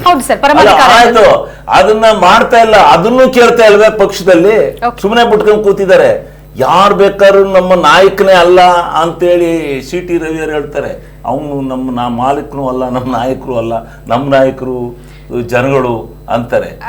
ನಾಯಕ ಜನಗಳು MLAಗಳನ್ನ ಮಾಡಿದ್ದಾರೆ, MLAಗಳು ನಾಯಕನ ಮಾಡಿದ್ದಾರೆ. ಯಡಿಯೂರಪ್ಪನವರು ಅವರ ಪಕ್ಷದ ಒಳಗಿನ ನಾಯಕರಿಗೆ ಹೈಕಮಾಂಡ್ ಬೇಡದವರಾಗಿದ್ರು, ಕಾಂಗ್ರೆಸ್ ಮತ್ತೆ JDS ಅವರು ಬೇಕಾದವರಾಗಿದ್ದಾರಾ? ನೀವೇ ಇರಿ ಅಂತ ಇಲ್ಲ, ನಾವು ಯಾರನ್ನು ಬೇಕಾದವರು ಅಂತ ನಾವ್ಯಾಕೆ ಕರೆಯಕ್ ಹೋಗೋಣ? ನಾವು ಅವ್ರ ಪರವಾಗಿಯೂ ಮಾತಾಡ್ತಾ ಇಲ್ಲ, ವಿರುದ್ಧವಾಗಿಯೂ ಮಾತಾಡ್ತಾ ಇಲ್ಲ. ಇಂಥ ಬಹಿರಂಗವಾದಂಥ ಚರ್ಚೆ ಒಂದು ಆಡಳಿತ ಪಕ್ಷದಲ್ಲಿ ಇಷ್ಟೆಲ್ಲ ಯಾವುದೋ ಸಣ್ಣ ಘಟನೆ ನಡೆಯುತ್ತೆ. ಆದರೆ ಇಷ್ಟು ಬಹಿರಂಗವಾಗಿ ಇಷ್ಟೊಂದು ಚರ್ಚೆ ನಡೆದ್ರು ಅಂತ ಬಲಿಷ್ಠವಾಗಿರ್ತಕ್ಕಂಥ ಹೈಕಮಾಂಡ್ ಸುಮ್ಮನೆ ಕೂತಿತಲ್ಲ ಈ ರಾಷ್ಟ್ರದ ರಾಜಕಾರಣದಲ್ಲಿ. ಎಲ್ಲೋ ಒಂದು ಕಡೆ ರಾಷ್ಟ್ರ ರಾಜಕಾರಣಕ್ಕೆ ಇದು ಪೆಟ್ಟು ಬೀಳುತ್ತಾ, ಮುಂದೆ ಬಿಗಿ ತಪ್ಪುತ್ತಾ, ರಾಜ್ಯಗಳ ಬಿಗಿ ತಪ್ಪುತ್ತಾ ಅಂತಕ್ಕಂಥದ್ದು ನಮ್ಮ ಭಾವನೆ ಅಷ್ಟೇ. ಇಲ್ಲ, ಅವರ ಒಂದು ಕಳಕಳಿಯ ಮಾತುಗಳನ್ನು ನಾನು ಗೌರವಿಸ್ತೀನಿ. ಪಕ್ಷ ಯಾವ ದಿಕ್ಕಲ್ಲಿ ಹೋಗಬೇಕು, ನಡೆನುಡಿಗಳು ಹೇಗಿರಬೇಕು, ರಾಜಕೀಯದಲ್ಲಿದ್ದ ನಂತರ ತನ್ನ ವರ್ತನೆ ಹೇಗಿರಬೇಕು ಅನ್ನೋದು ಅವ್ರನ್ನ ಗೌರವಿಸ್ತೀನಿ ಒಳ್ಳೆಯ ರೀತಿಯಲ್ಲಿ. ಆದರೆ ತೀರ್ಮಾನಗಳನ್ನು ನಿರ್ಣಯಗಳನ್ನು ತೆಗೆದುಕೊಳ್ಳಬೇಕಾದ್ರೆ ಶಿಶುಪಾಲನಿಗೂ 101 ತಪ್ಪಾದಾಗಲೇ ಅವನು ವಧೆ ಆಗಿದ್ದು ಅಲ್ವಾ. ಹಾಗೆ ಚಾಣಕ್ಯನು ಕೂಡ ಹೇಳ್ತೇನೆ, ಬೇಸಿಗೆಯಲ್ಲಿ ಹಿಡಿದ ಕಲ್ಲನ್ನು ಮಳೆಗಾಲ ಬರೋವರೆಗೂ ಕಾಯಬೇಕು. ಪಕ್ಷದ ವೇದಿಕೆ ಅಂತಿದೆಯಲ್ಲ ಬಿ ವಿ ಗಣೇಶ್ ಅವರೇ, ಬಹಿರಂಗ ಪತ್ರ ಬರೆಯೋದಕ್ಕೂ ಒಂದು ಪಕ್ಷದ ವೇದಿಕೆ ಚರ್ಚೆ. ನಾನು ಹೇಳಿ ಸರ್. ನೋಡಿ ಮೇಡಮ್, ಒಂದು ಸತಿ ಹೇಳ್ಬೋದು, 2 ಸತಿ ಹೇಳ್ಬೋದು, 3 ಸತಿ ಹೇಳ್ಬೋದು. ಇದು ತುಂಬ ಉಚ್ಚಾಪಟ್ಟೆ ಹೋಗ್ತಿದೆ ಅಂದರೆ ನಡೀಲಿ ಎಲ್ಲರೂ. ಈಗ ಯತ್ನಾಳ್ ಅನ್ನೋದು ಏನು ಅಂತ ಗೊತ್ತಾಗೋಗ್ಬಿಟ್ಟಿದೆ. ಅವರು ಮಾತನಾಡಬಾರ್ದು ಮಾತುಗಳನ್ನೆಲ್ಲ ಹಾಡಿದ್ದಾರೆ, ಹೇಳಬೇಕಾದ ರೀತಿಗಳನ್ನೆಲ್ಲ ಉಪಯೋಗಿಸಿದ್ದಾರೆ. ನಾವು ಯಾತಕ್ಕೆ ಅಂದರೆ ಎಷ್ಟು ಕುಣಿತದ ಕುರಿ ಕೊಬ್ಬದಷ್ಟು ಕುರುಬನಿಗೆ ಇದು ಅಂತ ಹೇಳ್ತಾರೆ ಲಾಭ ಅಂತ ಮಾಡಲಿ.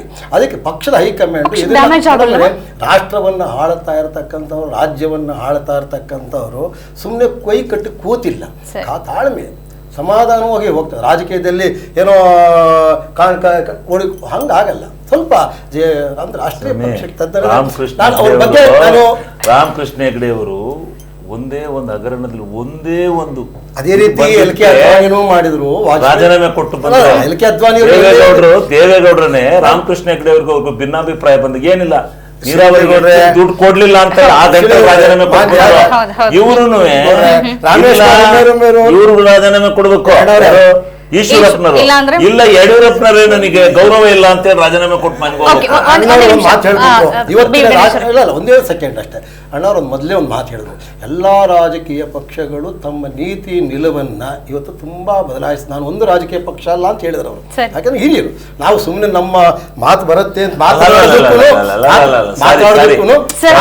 ಹಾಗಾಗಿ ಈಗ ಅವ್ರು ಕೇಳಿದ್ರಿಂದ ನಾವು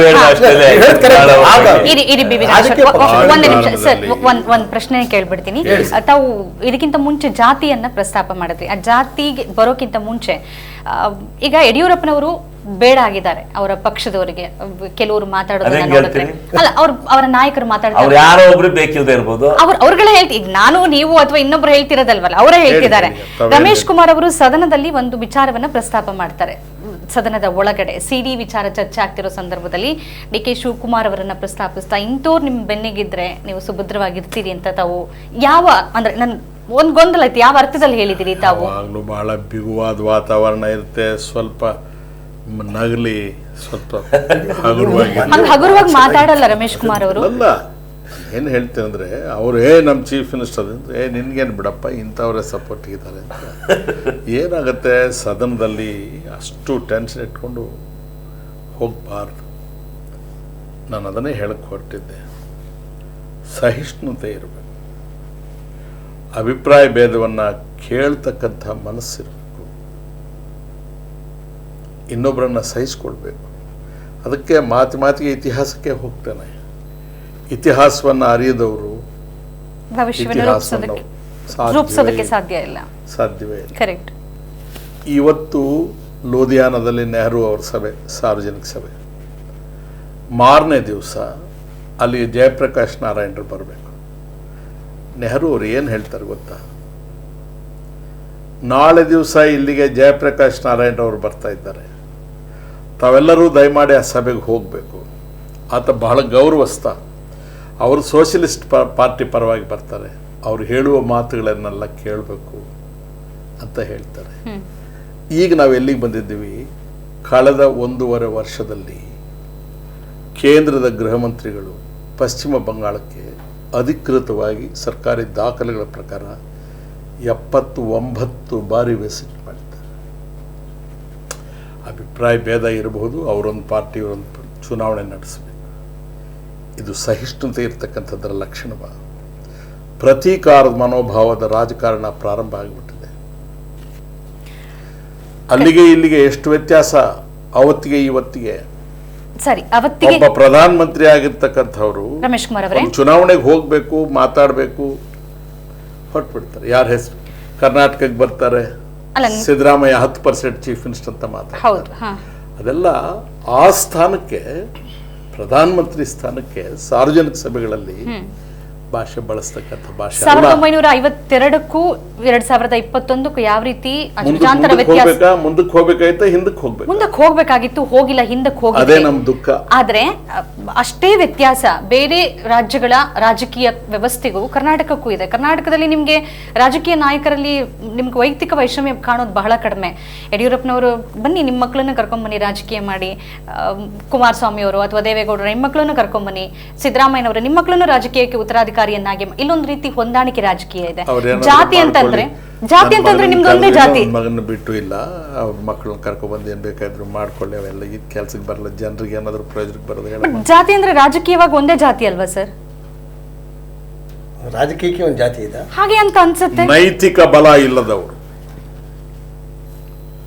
ಸೈದ್ಧಾಂತಿಕ ನೆಲಗಟ್ಟು ಇಲ್ಲದವರು, ಜನರಿಗೆ ಏನ್ ಮಾಡಬೇಕು ಅಂತಕ್ಕಂಥ ಸ್ಪಷ್ಟತೆ ಬದ್ಧತೆ ಇಲ್ಲದೆ ಇರ್ತಕ್ಕಂಥವ್ರು ಇಂತಹ ಆಯುಧಗಳನ್ನೆಲ್ಲ ಆಯ್ಕೆ ಮಾಡ್ಕೊಳ್ತಾರೆ ಶಕ್ತಿ ಬರೋಕ್ಕೆ. ಹಣ, ಜಾತಿ, ಇನ್ನೊಂದು ಮತ್ತೊಂದೆಲ್ಲ. ನಿಸ್ವಾರ್ಥತೆಯಿಂದ, ದೇಶ ಪ್ರೇಮದಿಂದ ಸಾರ್ವಜನಿಕ ಸೇವೆಗೆ ಬರ್ತಕ್ಕಂಥವ್ರಿಗೆ ಇವೆಲ್ಲ ಏನು ಅಗತ್ಯ ಇಲ್ಲ. ನಾವು ಅಪಮೌಲ್ಯ ಮಾಡ್ತಾ ಇದ್ದೇವೆ, ರೂಪಾಯಿ ಅಪಮೌಲ್ಯ ಆದಂಗೆ. ಯಾವುದು ಸಂವಿಧಾನದಲ್ಲಿ ಬೇಡ ಅಂತ ಹೇಳಿದ್ರು ಅದನ್ನ ಸಂವಿಧಾನದ ಹೆಸರಿನಲ್ಲಿ ಪ್ರತಿಜ್ಞಾವಿಧಿಯನ್ನು ಬೋಧಿಸಿಕೊಂಡು ಪ್ರಮಾಣ ವಚನ ಮಾಡಿ ನಾವೆಲ್ಲ ಸಂವಿಧಾನದ ವಿರುದ್ಧವಾಗಿ ಹೊರಟಿದ್ದೇವೆ. ಅದರ ಸಾಧ್ಯತೆ ಇದೆಯಾ ಗುರುಗಳೇ? ನಾನು ನಿಮ್ಮನ್ನು ಯಾಕಿಲ್ಲ, ಅಲ್ಲ ಒಂದೇ ಒಂದು ನಿಮಿಷ ಸೆಕೆಂಡ್. ಯಾಕೆ ಅಂದರೆ ನಾವು ರಮೇಶ್ ಕುಮಾರ್ ಅವ್ರನ್ನ ಬಹಳ ವರ್ಷಗಳಿಂದ ಒಂದು ಮಾದರಿ ವ್ಯಕ್ತಿಯಾಗಿ ನೋಡಿ, ರಾಜಕೀಯ ಬಗ್ಗೆ ಸಿದ್ಧಾಂತಗಳಾಗಲಿ ಅಥವಾ ಹೀಗೆ ಬೆಳೆದು ಬಂದಂಥ ರೀತಿ ನೀತಿಗಳು ಬದಲಾಗೋದು ಕಾಲ ನೀಕಲಿ. ಆದರೆ ನಿಮ್ಗೊಂದು ಇವತ್ತು ನೀವು ಹೇಳಿದ್ರಲ್ಲ, ಬ್ಯಾಂಕ್ ಪಾಸ್ಬುಕ್ ನೋಡಿ ಸೀಟ್ ಕೊಡೋದು, ಜಾತಿ ರಾಜಕಾರಣ ನೋಡಿ ಸೀಟ್ ಕೊಡೋದು, ಇದೆಲ್ಲ ನೋಡ್ತಿದ್ದಾಗ ಎಲ್ಲೋ ಒಂದು ಗತಕಾಲದ ವೈಭವ ಎಲ್ಲೋ ಚಿಗುರುತ್ತೆ ಅಂತ ಅನ್ಸುತ್ತಾ ನಮಗೆ? ನಾನೇ ಕಿರಿಯನಾಗಿ ಕೇಳ್ತಿದ್ದೆ. ನಾನೇ ಬದುಕಿದ್ದೇನಲ್ಲ, 27ನೇ ವಯಸ್ಸಿಗೆ ಬಂದವನು ಚುನಾವಣಾ ರಾಜಕಾರಣಕ್ಕೆ, ಸಕ್ರಿಯ ರಾಜಕಾರಣಕ್ಕೆ 22 ವಯಸ್ಸಿಗೆ ಬಂದೆ. ಈಗ 71 ವಯಸ್ಸಾಗಿದೆ ನನಗೆ. ನನ್ನಲ್ಲಿ ನನ್ನ ಜಾತಿ ಅಲ್ಲಲ್ಲ, ನಾನೇನು ಜನ ಶ್ರೀನಿವಾಸಪುರದಲ್ಲಿ ಒಂದು, ಸಕಲೇಶ್ಪುರದಲ್ಲಿ ಒಂದು, ಬೇರೆ ಕಡೆ ಒಂದು ಜನ ನಾವಾಗಿ ನಾವು ಇದನ್ನು ಕೆಡಿಸ್ತಾ ಇದ್ದೇವೆ.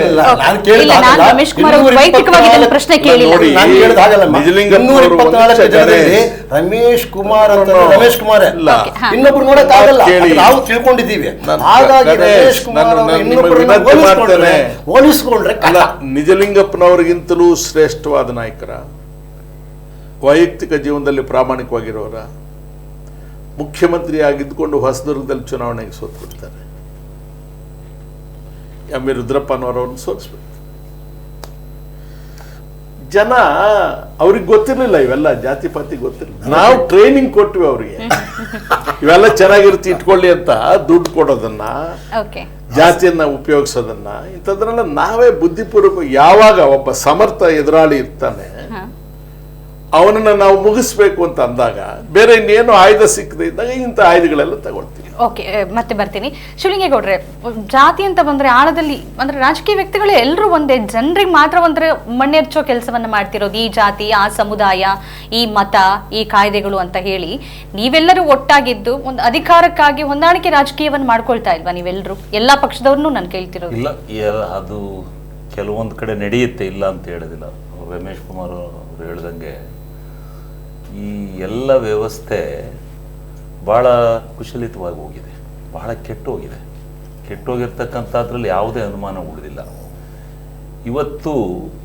ಇವತ್ತಿನ ಚುನಾವಣೆಗೆ ಜಾತಿ ಒಂದೇ ಸಾಲದು, ಕೆಲಸನೂ ಮಾಡಿರಬೇಕು. ಅವರು ಸ್ಪರ್ಧಿಸ್ತಕ್ಕಂಥ ಪಕ್ಷದ ದೃಢತೆನೂ ಬೇಕು. ಅದೆಲ್ಲದಕ್ಕಿಂತ ಹೆಚ್ಚಾಗಿ ಹಣ ಬೇಕು. ಎಲ್ಲದಕ್ಕಿಂತ ಇವೆರಡಕ್ಕೂ ಹೆಚ್ಚಾಗಿ ಮಿಗಿಲಾಗಿ ಹಣ ಬೇಕು. ನಿಮಗೆ ಗೊತ್ತಿಲ್ಲದಿರೋದೇನಲ್ಲ, ಹಣ ಬೇಕು. ಹಣ ಇಲ್ದಲೇನೆ ಇವತ್ತು ಯಾವ ಚುನಾವಣೆ ನಡೆಯೋದಿಲ್ಲ. ಇವತ್ತು ಯಾವ ಈ ಬೈ ಚುನಾವಣೆ ಬಗ್ಗೆ ನೀವು ಕೇಳ್ತಿದ್ರಲ್ಲ, ಈ ಬೈ ಚುನಾವಣೆ ರಿಸಲ್ಟ್ಗಳು ನಾವು ಸಿರಾದಲ್ಲಿ ನೋಡಿದೋ, ಆ ಚುನಾವಣೆಯ ಅಬ್ರನ. ಬೈ ಚುನಾವಣೆಗಳಲ್ಲಿ ಇವತ್ತಲ್ಲ, ಯಾವತ್ತೂ ಸಹ ಬೈ ಚುನಾವಣೆಗಳಲ್ಲಿ ಈ ಹಣದ ಅಬ್ರನೇ ಜಾಸ್ತಿ. ನೀತಿ, ನೇಮ, ಸಿದ್ಧಾಂತಗಳು ಅವು ಇವೆಲ್ಲ ಸರ್ಕಾರ, ಆಳುವ ಪಕ್ಷ ಸರ್ಕಾರಕ್ಕೆ ಆಶ್ವಾಸನೆಯನ್ನು ಕೊಡಲಿಕ್ಕೆ, ಇಲ್ಲ ಆ ಗಂಟೆಲಿ ಏನಾದರೂ ಕೆಲಸನ ನಿರ್ವಹಣೆ ಮಾಡಲಿಕ್ಕೆ ಬೇಕಾದಷ್ಟು ಅವಕಾಶಗಳಿರುತ್ತೆ. ಆ ಅವಕಾಶಗಳನ್ನು ಕೊಡ್ತಾರೆ. ಆ ಕೊಟ್ಟ ತಕ್ಷಣ ಜನ ಏನ್ ಮಾಡ್ತಾರೆ, ಇವ್ರು ಅಧಿಕಾರದಲ್ಲಿ ಇದಾರಪ್ಪ, ಇನ್ನೂ 2 ವರ್ಷ ಇವ್ರ ಸರ್ಕಾರ ಇರುತ್ತೆ, ಇವ್ರು ನಮ್ಮೂರ್ ಕೆರೆ ನೀರು ಬಿಡಿಸ್ತಾರೆ ಅಂತಲೋ ಇನ್ಯಾವುದೋ ಸಿದ್ಧಾಂತಕ್ಕೆ ಯಾವುದೋ ಒಂದು ಇದಕ್ಕೆ ಬೈ ಚುನಾವಣೆಯಲ್ಲಿ ಆಳುವ ಪಕ್ಷಕ್ಕೆ ಸ್ವಲ್ಪ ಹೆಚ್ಚಿನ ಪ್ರಾಧಾನ್ಯತೆ ಎಲ್ಲ ಸಂದರ್ಭದಲ್ಲೂ ಆಗಿದೆ. ಎಲ್ಲ ಜಾತಿನೂ ಬೇಕು, ಪಕ್ಷನೂ ಬೇಕು, ದುಡ್ಡು ಬೇಕು, ಆ ಕ್ಯಾಂಡಿಡೇಟ್ನ ಸದೃಢತೆನೂ ಬೇಕು. ಈ 4 ಅಂಶಗಳನ್ನ ಅಳವಡಿಸಿನೇ ಚುನಾವಣೆ ನಡೆಯುತ್ತೆ. ಹಾಗಿದ್ರೆ ದುಡ್ಡು ಹಾಕೋದು ಒಂದು ದುಡ್ಡು, ಈಗ ಬಿಸ್ನೆಸ್ ಮ್ಯಾನ್ ರೀತಿ ಯೋಚನೆ ಮಾಡಿದ್ರೆ ನಾನು ದುಡ್ಡು ಹಾಕಿದೆ, ಇನ್ವೆಸ್ಟ್ ಮಾಡಿದೀನಿ, ಅದನ್ನ ರಿಟರ್ನ್ ಎಷ್ಟು ಅಂತಾನೆ ನೋಡ್ತಾನಲ್ವಾ ಸರ್? ಕರಪ್ಷನ್ ಬಗ್ಗೆ ಮಾತಾಡೋ ನೈತಿಕತೆನೇ ನಮ್ಗೆ ಮರೆ ಇಲ್ದಲೇನೆ ಮಾತಾಡೋದಾದ್ರೆ, ಹೇಳಿ ಆತ್ಮಸಾಕ್ಷಿಯಾಗಿ ಮಾತಾಡೋದಾದ್ರೆ 75% ದುಡ್ಡಾಗಿ ದುಡ್ಡು ತೆಗೆಯದೆ. ರಮೇಶ್ ಕುಮಾರ್ ಅವರೇ, ಒಂದು CD ವಿಚಾರ ಬಂತು, ಒಂದು ಸಚಿವರು ರಾಜೀನಾಮೆ ಕೊಡಬೇಕಾದ ಪ್ರಸಂಗ ಬಂತು, ತನಿಖೆ ಒಂದು ಹಂತದಲ್ಲಿ ನಡೀತಾ ಇದೆ. ಆ ಸಂತ್ರಸ್ತೆ ಒಂದು 3-4 ಹೆಸರುಗಳನ್ನು ಪ್ರಸ್ತಾಪ ಮಾಡಿದ್ರು. ತಾವು ಬಹಿರಂಗವಾಗಿ ಹೇಳಿಕೆ ಕೊಟ್ಟು ಸಂತ್ರಸ್ತೆ ಪರವಾಗಿ ನಿಂತ್ಕೊಳ್ತೀವಿ ಅಂತ. ಗೊತ್ತಿಲ್ಲ ತನಿಖೆ ಎಲ್ಲಿ ಹೋಗಿ ನಿಂತ್ಕೊಳ್ಳುತ್ತೆ, ಯಾರು ಸರಿ ಯಾರು ತಪ್ಪು, ನಾವು ಇವತ್ತು ಇಲ್ಲಿ ಕೂತ್ಕೊಂಡು ಚರ್ಚೆ ಮಾಡಿ ತೀರ್ಮಾನಕ್ಕೆ ಬರೋಕ್ಕಂತೂ ಆಗೋದಿಲ್ಲ. ಆದರೆ ಒಂದಷ್ಟು ಹಿನ್ನೆಲೆಗಳನ್ನು ನೋಡ್ತಾ ಇದ್ರೆ, ಆರೋಪ ಪ್ರತ್ಯಾರೋಪಗಳು, ಸಿಗ್ತಿರುವಂತಹ ಪುರಾವೆಗಳನ್ನು ನೋಡ್ತಾ ಇದ್ರೆ ತಕ್ಷಣದ ಪ್ರತಿಕ್ರಿಯೆ ಅಷ್ಟು ಸರಿ ಅಂತ ಅನ್ಸುತ್ತಾ ಈ ಕ್ಷಣಕ್ಕೆ ತಮಗೆ? CD ವಿಚಾರದಲ್ಲಿ ಹೇಳಬೇಕಾದ್ದೆಲ್ಲ ಅಸೆಂಬ್ಲಿಯಲ್ಲಿ ಹೇಳಿದ್ದೇವೆ, ಗುಟ್ಟಾಗೇನು ಇಟ್ಕೊಂಡಿಲ್ಲ. ಯಾವುದೋ ಒಂದು ಅಸ್ತ್ರ ಸಿಕ್ತು ಅಂತ ಅದನ್ನು ಟಾರ್ಗೆಟ್ ಮಾಡ್ತಕ್ಕಂಥದ್ದು ನನಗೆ ಆಸಕ್ತಿ ಇಲ್ಲ. ಅಂದರೆ ಒಂದು ಸೂಕ್ಷ್ಮತೆ ಕಳ್ಕೊಳ್ತಾ ಇದ್ದೇವೆ. ನಮ್ಮ ಪಂಚೇಂದ್ರಿಯಗಳು ನಿಷ್ಕ್ರಿಯ ಆಗ್ತಾ ಇದೆ. ತಾವು ನನ್ನ ಎದುರು ಕೂತಿದ್ರಲ್ವ, ನನಗೇನಾಗ್ತಾ ಇದೆ ಗೊತ್ತಾ? ನನ್ನ ಮಗಳೇ ಜ್ಞಾಪಕಕ್ಕೆ ಬರ್ತಿದ್ದಾಳೆ. ನನ್ನ ವಯಸ್ಸನ್ನು ಅವಲಂಬಿಸಿ ಆ ಆಲೋಚನೆ ನನಗೆ ಬಂದಾಗ ನಾನು ಆರೋಗ್ಯವಂತ ಮನುಷ್ಯ ಅಂತ, ನನ್ನ ಮನಸ್ಸೊಳಗೆ ಬೇರೆ ಆಲೋಚನೆಗಳು ಬಂದರೆ ನಾನು ಆತ್ಮವಂಚಕ, ನೀಚ ಅಂತ ಆಗುತ್ತೆ. MV ರಾಮರಾವ್ ಅವರು ನಿಜಲಿಂಗಪ್ಪನವರ ಸರ್ಕಾರದಲ್ಲಿ ಗೃಹ ಮಂತ್ರಿಗಳಾಗಿರ್ತಾರೆ.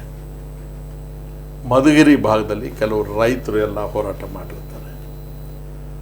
ಪೊಲೀಸ್ ಇಲಾಖೆಯವರು ಕೆಲವು ಹೆಣ್ಣು ಮಕ್ಕಳನ್ನು ಲಾಕಪ್ಗೆ ಕರ್ಕೊಂಡೋಗಿ ಅವ್ರ ಜೊತೆಗೆ ಅನುಚಿತವಾಗಿ ವರ್ತಿಸಿ ದೌರ್ಜನ್ಯ ಮಾಡಿರ್ತಾರೆ. ಅಸೆಂಬ್ಲಿ ಒಳಗೆ ಗೋಪಾಲ್ ಗೌಡ್ರು ಅವ್ರಿಗೆ ಕೇಳ್ತಾರೆ, ಶಾಂತವೇರಿ ಗೋಪಾಲ್ ರಾಯ್ರೆ, ಒಂದು ವೇಳೆ ಆ ಹೆಣ್ಮಗಳು ನಿಮ್ಮ ಮಗಳಾಗಿದ್ದರೆ,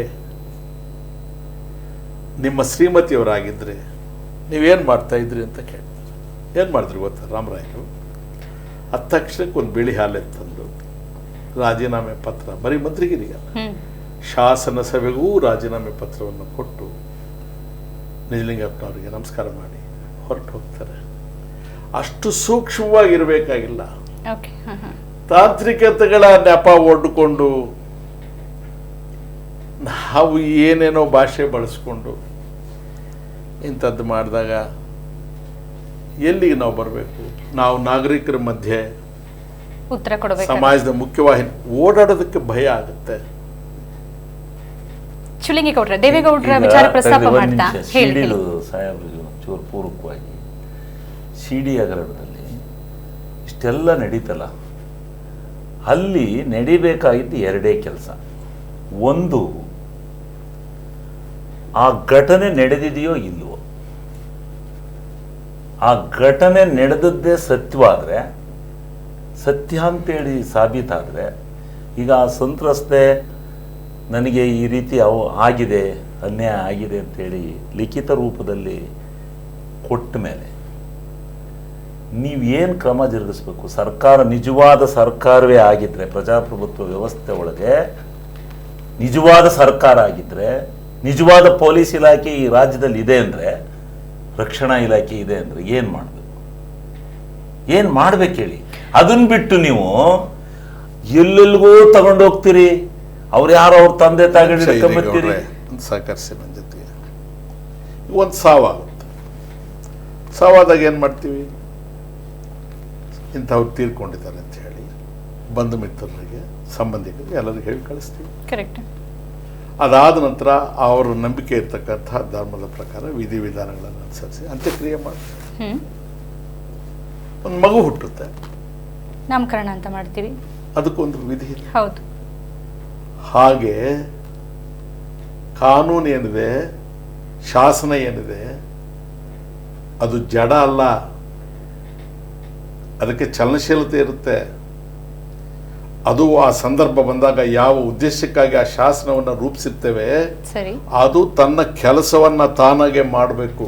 sir, I am just completing. ನಾನು ಬಹಳ ಚಿಕ್ಕವಳು, ಆ ನಿಮ್ಗೆ ಕಾನೂನು ಹೆಣ್ಣುಮಗಳು, ಸಂವಿಧಾನ ಆ ಚೆನ್ನಾಗಿ ಗೊತ್ತು. ಹೆಣ್ಣುಮಗಳು ಅದು ಯಾರೇ ಆಗಿರ್ಬೋದು, ಸರಿ, ನನಗೆ ಹೀಗಾಗಿದೆ ಅಂತ ಬಂದು ಹೇಳಿದಾಗ ಜಡ್ಜ್ ಮುಂದೆ ಬಂದು ಹೇಳಿಕೆ ಕೊಟ್ಟ ಮೇಲೆ ಕಾನೂನು ಮುಂದಕ್ಕೆ ಹೋಗ್ಬೇಕಿತ್ತಲ್ಲ, ತನ್ನ ವಿಚಾರ ನಡೆಸ್ಬೇಕಲ್ಲ.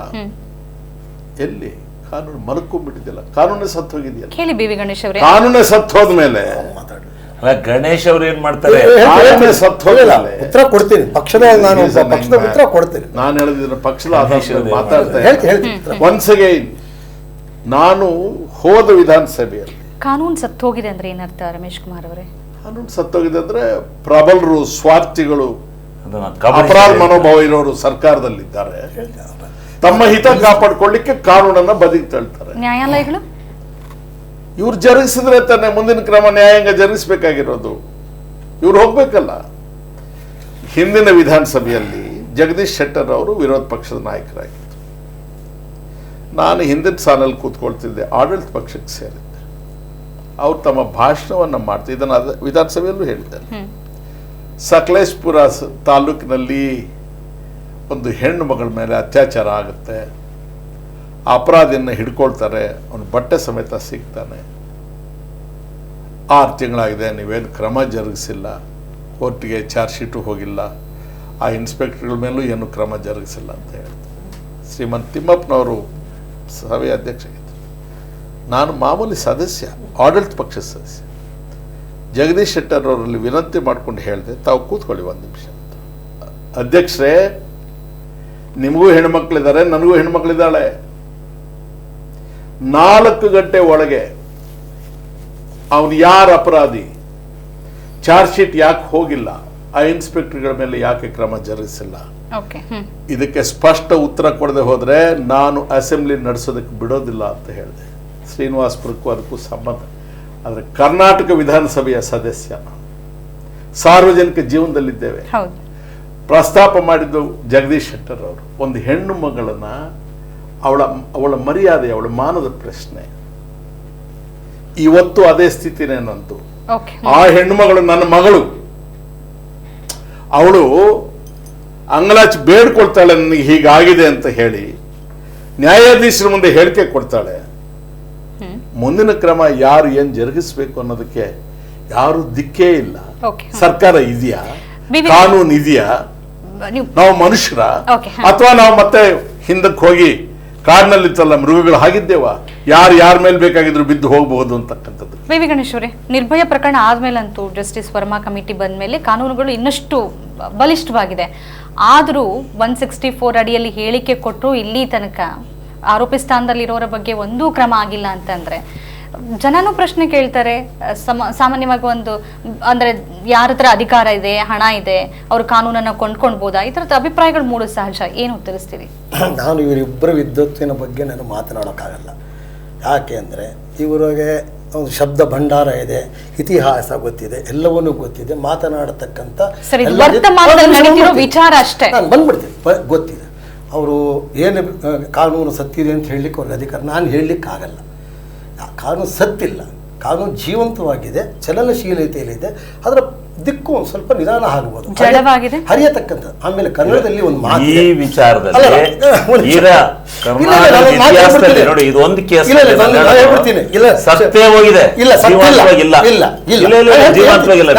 ನಾನು ಹೇಳ್ತೀನಿ, ನಿಮ್ಮ ಮಾತು ಕೇಳಿ. ಕನ್ನಡದಲ್ಲಿ ಒಂದು ಮಾತಿದೆ, ಕೇಳಿದ್ದು ನಿಜವಾಗಬಹುದು, ನೋಡಿದ್ದು ನಿಜವಾಗಬಹುದು, ನಿಧಾನವಾಗಿ ನೋಡಿದ ಕೇಳಿದ ವಿಮರ್ಶೆ ಮಾಡಿದಾಗ ನಿಜವೂ ತಿಳಿಬಹುದು. ಇನ್ನೊಂದು ಇದರಲ್ಲಿ ಉದ್ದೇಶ, ಸದುದ್ದೇಶ, ದುರುದ್ದೇಶ. ಉದ್ದೇಶ ಯಾರ್ದೋ, ಸದುದ್ದೇಶ ಯಾರ್ದೋ, ದುರುದ್ದೇಶ ಯಾರ್ದೋ ಗೊತ್ತಿಲ್ಲ. ಅದನ್ನೇ ಮೊನ್ನೆ ಕೋರ್ಟಲ್ಲಿ ಕೇಳಿದ್ರು. ಇಂಥ ಘಟನೆ ನಡೆಯೋ ಸಂದರ್ಭದಲ್ಲಿ ಇದನ್ನು ಚಿತ್ರೀಕರಣ ಮಾಡೋ ಮಟ್ಟಕ್ಕೆ ಯಾರು ಹೋಗಿದ್ದಾರೆ, ಯಾರಿದ್ದಾರೆ? the case of the investigation of the case, diagnosis of the disease. Sir, investigation of the case and diagnosis of the disease, both are different. ಸಾಯೋ ಟೈಮಲ್ಲೂ ನೀನು ಚಿತ್ರೀಕರಣ ಮಾಡಿದ ತಪ್ಪು ಯಾವ ಕಾನೂನು ಹೇಳ ಅದು ಮೇಡಮ್ ನನ್ನ ಉದ್ದೇಶ ಸದುದ್ದೇಶ ದುರುದ್ದೇಶ ಕಾನೂನು ಇದೆ, ಕಾನೂನು ಸತ್ತಿಲ್ಲ, ಕಾನೂನು ಇದೆ ಮಾತ್ರಕ್ಕೆ ರಾಜಕೀಯ ಪಕ್ಷವಾಗಿ ನಡೀತಾ ಇದೆ. ನಾನು ಸಂತ್ರಸ್ತೆಗೆ ನ್ಯಾಯ ಸಿಗಬೇಕು, ಶಿಕ್ಷೆ ಆಗಬೇಕು, ಸಿಗುತ್ತೆ. ಯಾವಾಗ ಇಲ್ಲ sir, diagnose of the disease and investigation time. ಇದು ಆಸ್ಪತ್ರೆಗೆ ಹೋಗಿದ್ದ ತಕ್ಷಣವೇ ಕಾಯಿಲೆ ವಾಸಿ ಆಗ್ಬೇಕು ಅಂತ ಎಕ್ಸ್ಪೆಕ್ಟ್. ಮೆಟ್ಲತ್ತಿದ್ದೀನಿ ಕಾಯಿಲೆ ವಾಸಿ ಆಗ್ಬೇಕು ಅಂತ ಡೋಂಟ್ ಎಕ್ಸ್ಪೆಕ್ಟ್. ರೀತಿ ನೀತಿ ಇದೆ, ರೀತಿ ನೀತಿ. ಬಸ್ಸಲ್ಲಿ ನಾವು ಹತ್ತಿದಾಗ ರಶ್ ಇದ್ದಾಗ ಯಾವನೊಬ್ಬ ಜೀವನಕ್ಕೆ ನಡೆಯದೇ ಇರೋನು ತಪ್ಪು ಕೆಲಸವೇ ಅದು, ಪಿಕ್ ಪಾಕೆಟ್ ಮಾಡ್ತಾನೆ. ಬಸ್ಸಲ್ಲಿ ಇರೋರೆಲ್ಲ ಹೊಡಿತಾರಲ್ರಿ ಅವನ್ನ. ಆಮೇಲೆ ಒಬ್ನ ಹೇಳ್ತಾನೆ ಪೊಲೀಸ್ಗೆ ಹ್ಯಾಂಡ್ ಓವರ್ ಮಾಡ್ರಿ ಇವನ್ನ. ಹೊಟ್ಟೆ ಹಸ್ತಾ ಇದ್ದು ಒಂದು ಬನ್ನು ಬೇಕರಿಲಿ ಕದ್ರೆ ಅವ್ನು ಹೊಡಿತಾರೆ, ಕಳ್ತನ ಹೊಡೆದು ಸಾಯಿಸಿದ್ದಾರೆ ಸರ್ ಉತ್ತರ ಪ್ರದೇಶದಲ್ಲಿ. ಅದಕ್ಕೆ ಹೋಲಿಕೆ ಮಾಡ್ತಾ ಒಂದೊಂದನ್ನು ಹೋಲಿಕೆ ನೋಡಿ, ಹಾಗಲ್ಲ.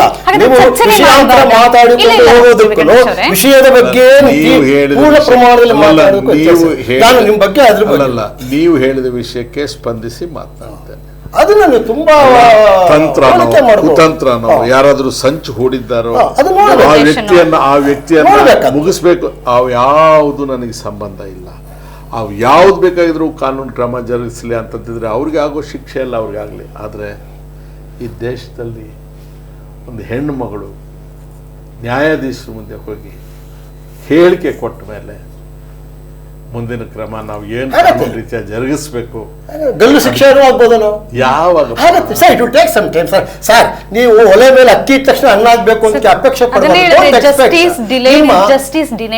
ಮೇಡಮ್ ಆಗುತ್ತೆ ಮೇಡಮ್. ಸಮಾಧಾನ ನೋಡಿ ಮೇಡಮ್, ಎಲ್ಲದಕ್ಕಿಂತ ಸಮಾಧಾನವಾಗಿ ರಾಜ್ಯ ಆಳಬೇಕು, ಸಮಾಧಾನವಾಗಿ ವಿಮರ್ಶೆ ಮಾಡಬೇಕು.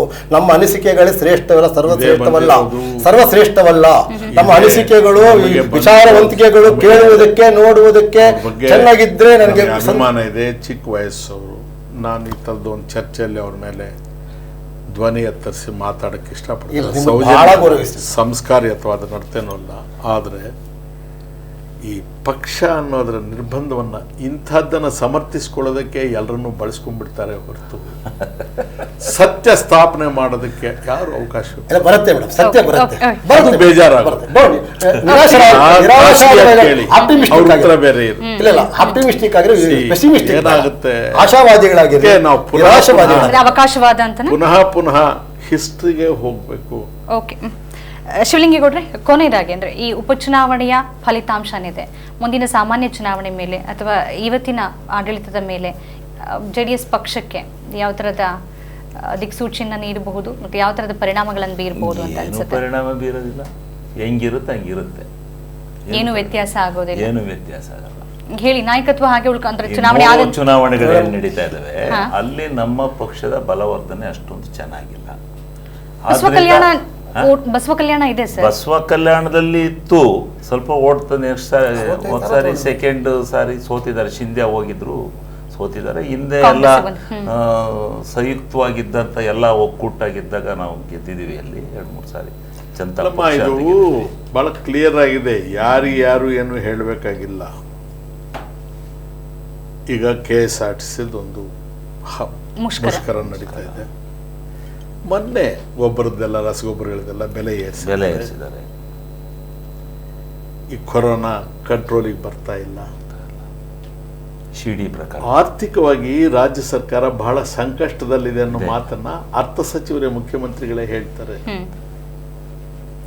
ನಮಗೆ ಕಲ್ಯಾಣ ಕಾರ್ಯಕ್ರಮಗಳಿಗೂ ಹಣ ಇಲ್ಲ, ಅಭಿವೃದ್ಧಿ ಕಾರ್ಯಕ್ರಮಕ್ಕೂ ಹಣ ಇಲ್ಲ. ಕಮಿಟ್ಮೆಂಟ್ ಎಕ್ಸ್ಪೆಂಡಿಚರ್ ಸಬೂಬುಗಳನ್ನ ಜನ ಕೇಳೋದಿಲ್ಲ. ಬೇರೆ ಬೇರೆ ಕಾರಣಗಳಿಂದಾಗಿ ಉಪಚುನಾವಣೆಗಳ ಫಲಿತಾಂಶ ಏನೇ ಆದರೂ ಕೂಡ ಸಾರ್ವತ್ರಿಕ ಚುನಾವಣೆಗಳಷ್ಟೊತ್ತಿಗೆ ಈ ಎಲ್ಲ ನೋವು ಏನಿದೆ ಸಾಮಾನ್ಯ ಜನರದ್ದು ಇದು ಹೆಪ್ಪುಗಟ್ಟುತ್ತೆ. ನಮ್ಮ ಪ್ರಜಾಪ್ರಭುತ್ವ ಕಷ್ಟಕ್ಕೆ ಸಿಗ್ತಾ ಇರೋದೇ ಇಲ್ಲಿ. ಇವ್ರ ಮೇಲೆ ಸಿಟ್ಟಾಗಿ ಇನ್ನೊಬ್ಬರನ್ನ ಆಯ್ಕೆ ಮಾಡ್ತಾರೆ, ಅವಕಾಶ ಇಲ್ಲ. ಅವ್ರ ಮೇಲೆ ಸಿಟ್ಟಾಗಿ ಇವ್ರನ್ನ ಆಯ್ಕೆ ಮಾಡ್ತಾರೆ. ಅವರಿಗೆ ಪ್ರತಿ ಸಲ ಆಲ್ಟರ್ನೇಟಿವ್ ಸಿಗ್ತಾ ಇಲ್ಲ. ಜನರನ್ನ ನಾವು ಅಸಹಾಯಕತೆಗೆ ತಳ್ಳಿಬಿಟ್ಟಿದ್ದೇವೆ. ನಿಮ್ಗೆ ಅನ್ಸುತ್ತೆ ಕರ್ನಾಟಕದಲ್ಲಿ ಆ ಥರದ್ದು ಒಂದು ಆಲ್ಟರ್ನೇಟಿವ್ ಬೇಕು ಅಂತ? ಆಲ್ಟರ್ನೇಟಿವ್ ಅಂತಂದ್ರೆ ನಮ್ಮವ್ರು ತಿಳ್ಕೊಳ್ಬೇಕು, ಕಾಂಗ್ರೆಸ್ ಪಕ್ಷದವ್ರು ತಿಳ್ಕೊಳ್ಬೇಕು. ಇಂಥ ಅಸಹಾಯಕತೆಗೆ ಜನನ ತಳ್ಳಿದ್ದೇವಲ್ಲ, ನಾವು ಕೂಡ ಈ ಪಾಪದಲ್ಲಿ ಭಾಗಿಗಳಾಗಿದ್ದೇವಲ್ಲ. ಮುಂದೆ ಅವಕಾಶ ಸಿಕ್ಕಿದಾಗ ಎಲ್ಲಿ ಎಡವಿದ್ದೀವಿ ಅದನ್ನು ತಿಳ್ಕೊಂಡು ಹೆಚ್ಚಿನ ಜವಾಬ್ದಾರಿಯನ್ನು ನಮ್ಮ ಮೇಲೆ ಹಾಕ್ಕೊಂಡು ಮುಂದೆಂದೂ ನಮ್ಮ ರಾಜ್ಯದ ಜನರಿಗೆ ಇಂಥ ಕಷ್ಟಗಳು ಬರಬಾರ್ದು, ನಾವು ಯಾವ ಜನಪರ ಯೋಜನೆಗಳನ್ನು ಅಂದ್ಕೊಂಡಿದ್ವಿ ಅದನ್ನು ಸಾಗಿಸ್ಬೇಕು ಅನ್ನೋ ದೃಷ್ಟಿಯಲ್ಲಿ ನಾವು ಕೂಡ ಜನರ ಮುಂದೆ ಶುದ್ಧವಾಗಿ ನಿಲ್ಬೇಕಲ್ಲಮ್ಮ. ಆದ್ರೆ ಉಪಚುನಾವಣೆಗಳ ಫಲಿತಾಂಶ ಏನಾಗುತ್ತೋ ಅಲ್ಲಿ ಏನೇನು ಸಾರ್ವತ್ರಿಕ ಚುನಾವಣೆಗಳಲ್ಲಂತೂ ಇವತ್ತಿರ್ತಕ್ಕಂಥ ಸರ್ಕಾರ ಖಂಡಿತ ಜನರ ಶಾಪಕ್ಕೆ ಒಳಗಾಗ್ತಾರೆ. ಹೇಳಿ ಬಿ ವಿ ಗಣೇಶ್ ಅವರೇ. ಅಂದರೆ 3 ಚುನಾವಣೆಗಳು ಗೆಲ್ತಿವೆ. ಸಾರ್ವತ್ರಿಕ ಚುನಾವಣೆಗಳ ಸಂದರ್ಭಕ್ಕೆ ಆವತ್ತಿನ ಸ್ಟ್ರಾಟಜಿ ಏನು ನಡೆಯುತ್ತೆ ನಡೆಯೋಣ. ಆದರೆ ಮುಂದಿನ ಇವ್ರು ಹೇಳಿದ್ರಲ್ಲ, ಎಲ್ಲಿವರೆಗೂ ಕಾಂಗ್ರೆಸ್ ಒಂದು ಪ್ರಬಲವಾದ ವಿರೋಧ ಪಕ್ಷವಾಗಿ ಜವಾಬ್ದಾರಿಯುತವಾಗಿ ನಡೆಯಲ್ವೋ ಇಲ್ಲ, ಸಾಧ್ಯವೇ ಮಾತಾಡ್ತಾರೆ ತೋರಿಸ್ಕೊಳ್ತಾ ಇದ್ರೆ ವಿರೋಧ ಪಕ್ಷದ ನಾಯಕರಾಗಿ ಅತ್ಯಂತ ಸಮರ್ಥವಾಗಿ ಯಶಸ್ವಿ ಜವಾಬ್ದಾರಿ ಮಾಡಿದ್ದಾರೆ. ಯಾವಾಗ ನಾವೇನ್ ಹೇಳ್ತಾ ಇದ್ದೀವಿ, ಹೋದ್ಸಲ ಸೋತ್ವಲ್ಲ ನಾವು, ಅದಕ್ಕೆ ಕಾರಣಗಳನ್ನು ನಾವು ತಿಳ್ಕೊಳ್ಬೇಕು. ಪ್ರಜಾಪ್ರಭುತ್ವದಲ್ಲಿ ಆತ್ಮಾವಲೋಕನ ಬಹಳ ಮುಖ್ಯ. ಇಂಟ್ರಾಸ್ಪೆಕ್ಷನ್ ಅಂತ ಹೇಳ್ತಾರೆ. ನಾನು ಕಿವಿ ಮಾತು ಹೇಳ್ತಾ ಇದ್ದೇನೆ, ವಯಸ್ಸಾದವನಾದ್ರಿಂದ ನಾವು ಸಮರ್ಥವಾಗಿ ವಿರೋಧ ಪಕ್ಷದವಾಗಿ ಜವಾಬ್ದಾರಿ ಕೆಲಸ ಮಾಡಿದ್ದೇವೆ. ನಿಮ್ಮ ಅಭಿಪ್ರಾಯ ಇರಬಹುದು, ನಾನು ಅವ್ರ ಜೊತೆ ಇದ್ದೇನೆ. ಬೆನ್ನಿಗೆ ನಿಂತವ್ರ ಪಕ್ಕದಲ್ಲಿ ನಾವು ಎಂದೂ ವಿರೋಧ ಪಕ್ಷದ ಸರ್ಕಾರದ ಜೊತೆ ಅಲ್ಲಲ್ಲ, ನಾವು ಎಂದೂ ಸರ್ಕಾರದ ಜೊತೆಗೆ ರಾಜಿ ಆಗಿಲ್ಲ, ತಲೆಬಾಗಿಲ್ಲ. ಅವ್ರ ಜೊತೆಗೆ ಯಾವುದೇ ಪಕ್ಷ ಇಲ್ಲ, ಜವಾಬ್ದಾರಿಯುತವಾಗಿ ನೀವು ಮಾಡ್ತಾ ಇರೋದು ಬಹಳ ಕೆಟ್ಟ ಕೆಲಸ. ಇಲ್ಲ, ಯಾಕಂದ್ರೆ ಕಾಂಗ್ರೆಸ್ ಇವ್ರಿಗೂ ನೈತಿಕತೆ ಇಲ್ಲ, ಪ್ರತಿಪಕ್ಷದ ನಾಯಕರಾಗಿ ಯಾವ ನೈತಿಕತೆ ಬಗ್ಗೆ ಧರ್ಮಸ್ಥಳ ಇದ್ರಲ್ಲಿ ಕೂತ್ಕೊಂಡು ಮಾಡಿದ್ರು. ಅಲ್ಲಿಂದ ಬಂದ ಪ್ರಬಲವಾದ ವಿರೋಧ ಪಕ್ಷವಾಗಿ ಸಾರ್ವಜನಿಕರ ಪರವಾಗಿ ಮಾತನಾಡಬೇಕಾದಂತ ಮಾತನಾಡಲು ಆಡ್ತಾರೆ. ತಪ್ಪು ಮಾಡ್ತಿದ್ದೀರಿ, ಮಾತಾಡಬೇಕಾಗಿತ್ತು ಕಾಂಗ್ರೆಸ್. ಒಂದು ಮುಖಕ್ಕೆ ಒಂದು ಕನ್ನಡಿ ಬೇಕು, ಹೊಡೆದು ಹೋದ ಕನ್ನಡಿ. ವಿ ವಿ ಗಣೇಶ್ ಅವರೇ, ತಪ್ಪು ಮಾಡ್ತಿದ್ದೀರಿ, ನೀವು ಸರಿಯಾದ ಆಡಳಿತ ಮಾಡ್ತಿಲ್ಲ, ಅವ್ರು ಮಾತಾಡಬೇಕಾಗಿತ್ತು, ಮಾತಾಡ್ತಾ ಇಲ್ಲ ಅಂತ. ನನ್ನ ತಪ್ಪನ್ನ ಕಂಡಿಡಿತಕ್ಕಂಥ ಶಕ್ತಿ ನಿಮ್ಮ ಕಿವಿಗಿದೆ, ನೀವು ಹೇಳಬೇಕು. ಆದರೆ ಒಂದು ಆಡಳಿತ ಪಕ್ಷಕ್ಕೆ ವಿರೋಧ ಪಕ್ಷ ಬೇಕು. ಇಲ್ಲ, ಕರ್ನಾಟಕದಲ್ಲೂ ವಿರೋಧ ಪಕ್ಷ ಇಲ್ಲ. ಮಾತಾಡ್ತಾರೆ, ಅವ್ರು ವೈಯಕ್ತಿಕವಾಗಿ ಅವರು ನಿಲುವನ್ನು ಅದ್ರ ಪಕ್ಷವಾಗಿ ಇಲ್ಲ. ಕಾಂಗ್ರೆಸ್ ಪಕ್ಷದ ಒಬ್ಬ ಹಿರಿಯನಾಗಿ ವಿರೋಧ ಪಕ್ಷದಲ್ಲಿ ಸಿದ್ದರಾಮಯ್ಯನವ್ರ ಪಕ್ಕದಲ್ಲಿ ಕೂತು ಸಿದ್ದರಾಮಯ್ಯನವರು ವಿರೋಧ ಪಕ್ಷದ ನಾಯಕರಾಗಿ ಅತ್ಯಂತ ಸಮರ್ಥವಾಗಿ ಜವಾಬ್ದಾರಿಯುತವಾಗಿ ಮಾತಾಡಿದ್ದಾರೆ. ಕುಟುಂಬದ ರಾಜಕಾರಣ ಭ್ರಷ್ಟಾಚಾರವನ್ನು ಕೂಡ ಅತ್ಯಂತ ಧೈರ್ಯದಿಂದ ಅಸೆಂಬ್ಲಿಯಲ್ಲಿ ಯಡಿಯೂರಪ್ಪನವ್ರ ಬಗ್ಗೆ ಆತ್ಮವಿಮರ್ಶೆ ಕಾಂಗ್ರೆಸ್ ಅಧ್ಯಕ್ಷರು ಕೂಡ ಅದನ್ನು ಮಾಡಿಲ್ಲ. ನಾವು ಯಾರು ಕೂಡ ನಮ್ಮ ಮುಖ ಮಾಡಿ ಗಣೇಶ್ ಅವರೇ ನಾನು ಹೇಳೋದು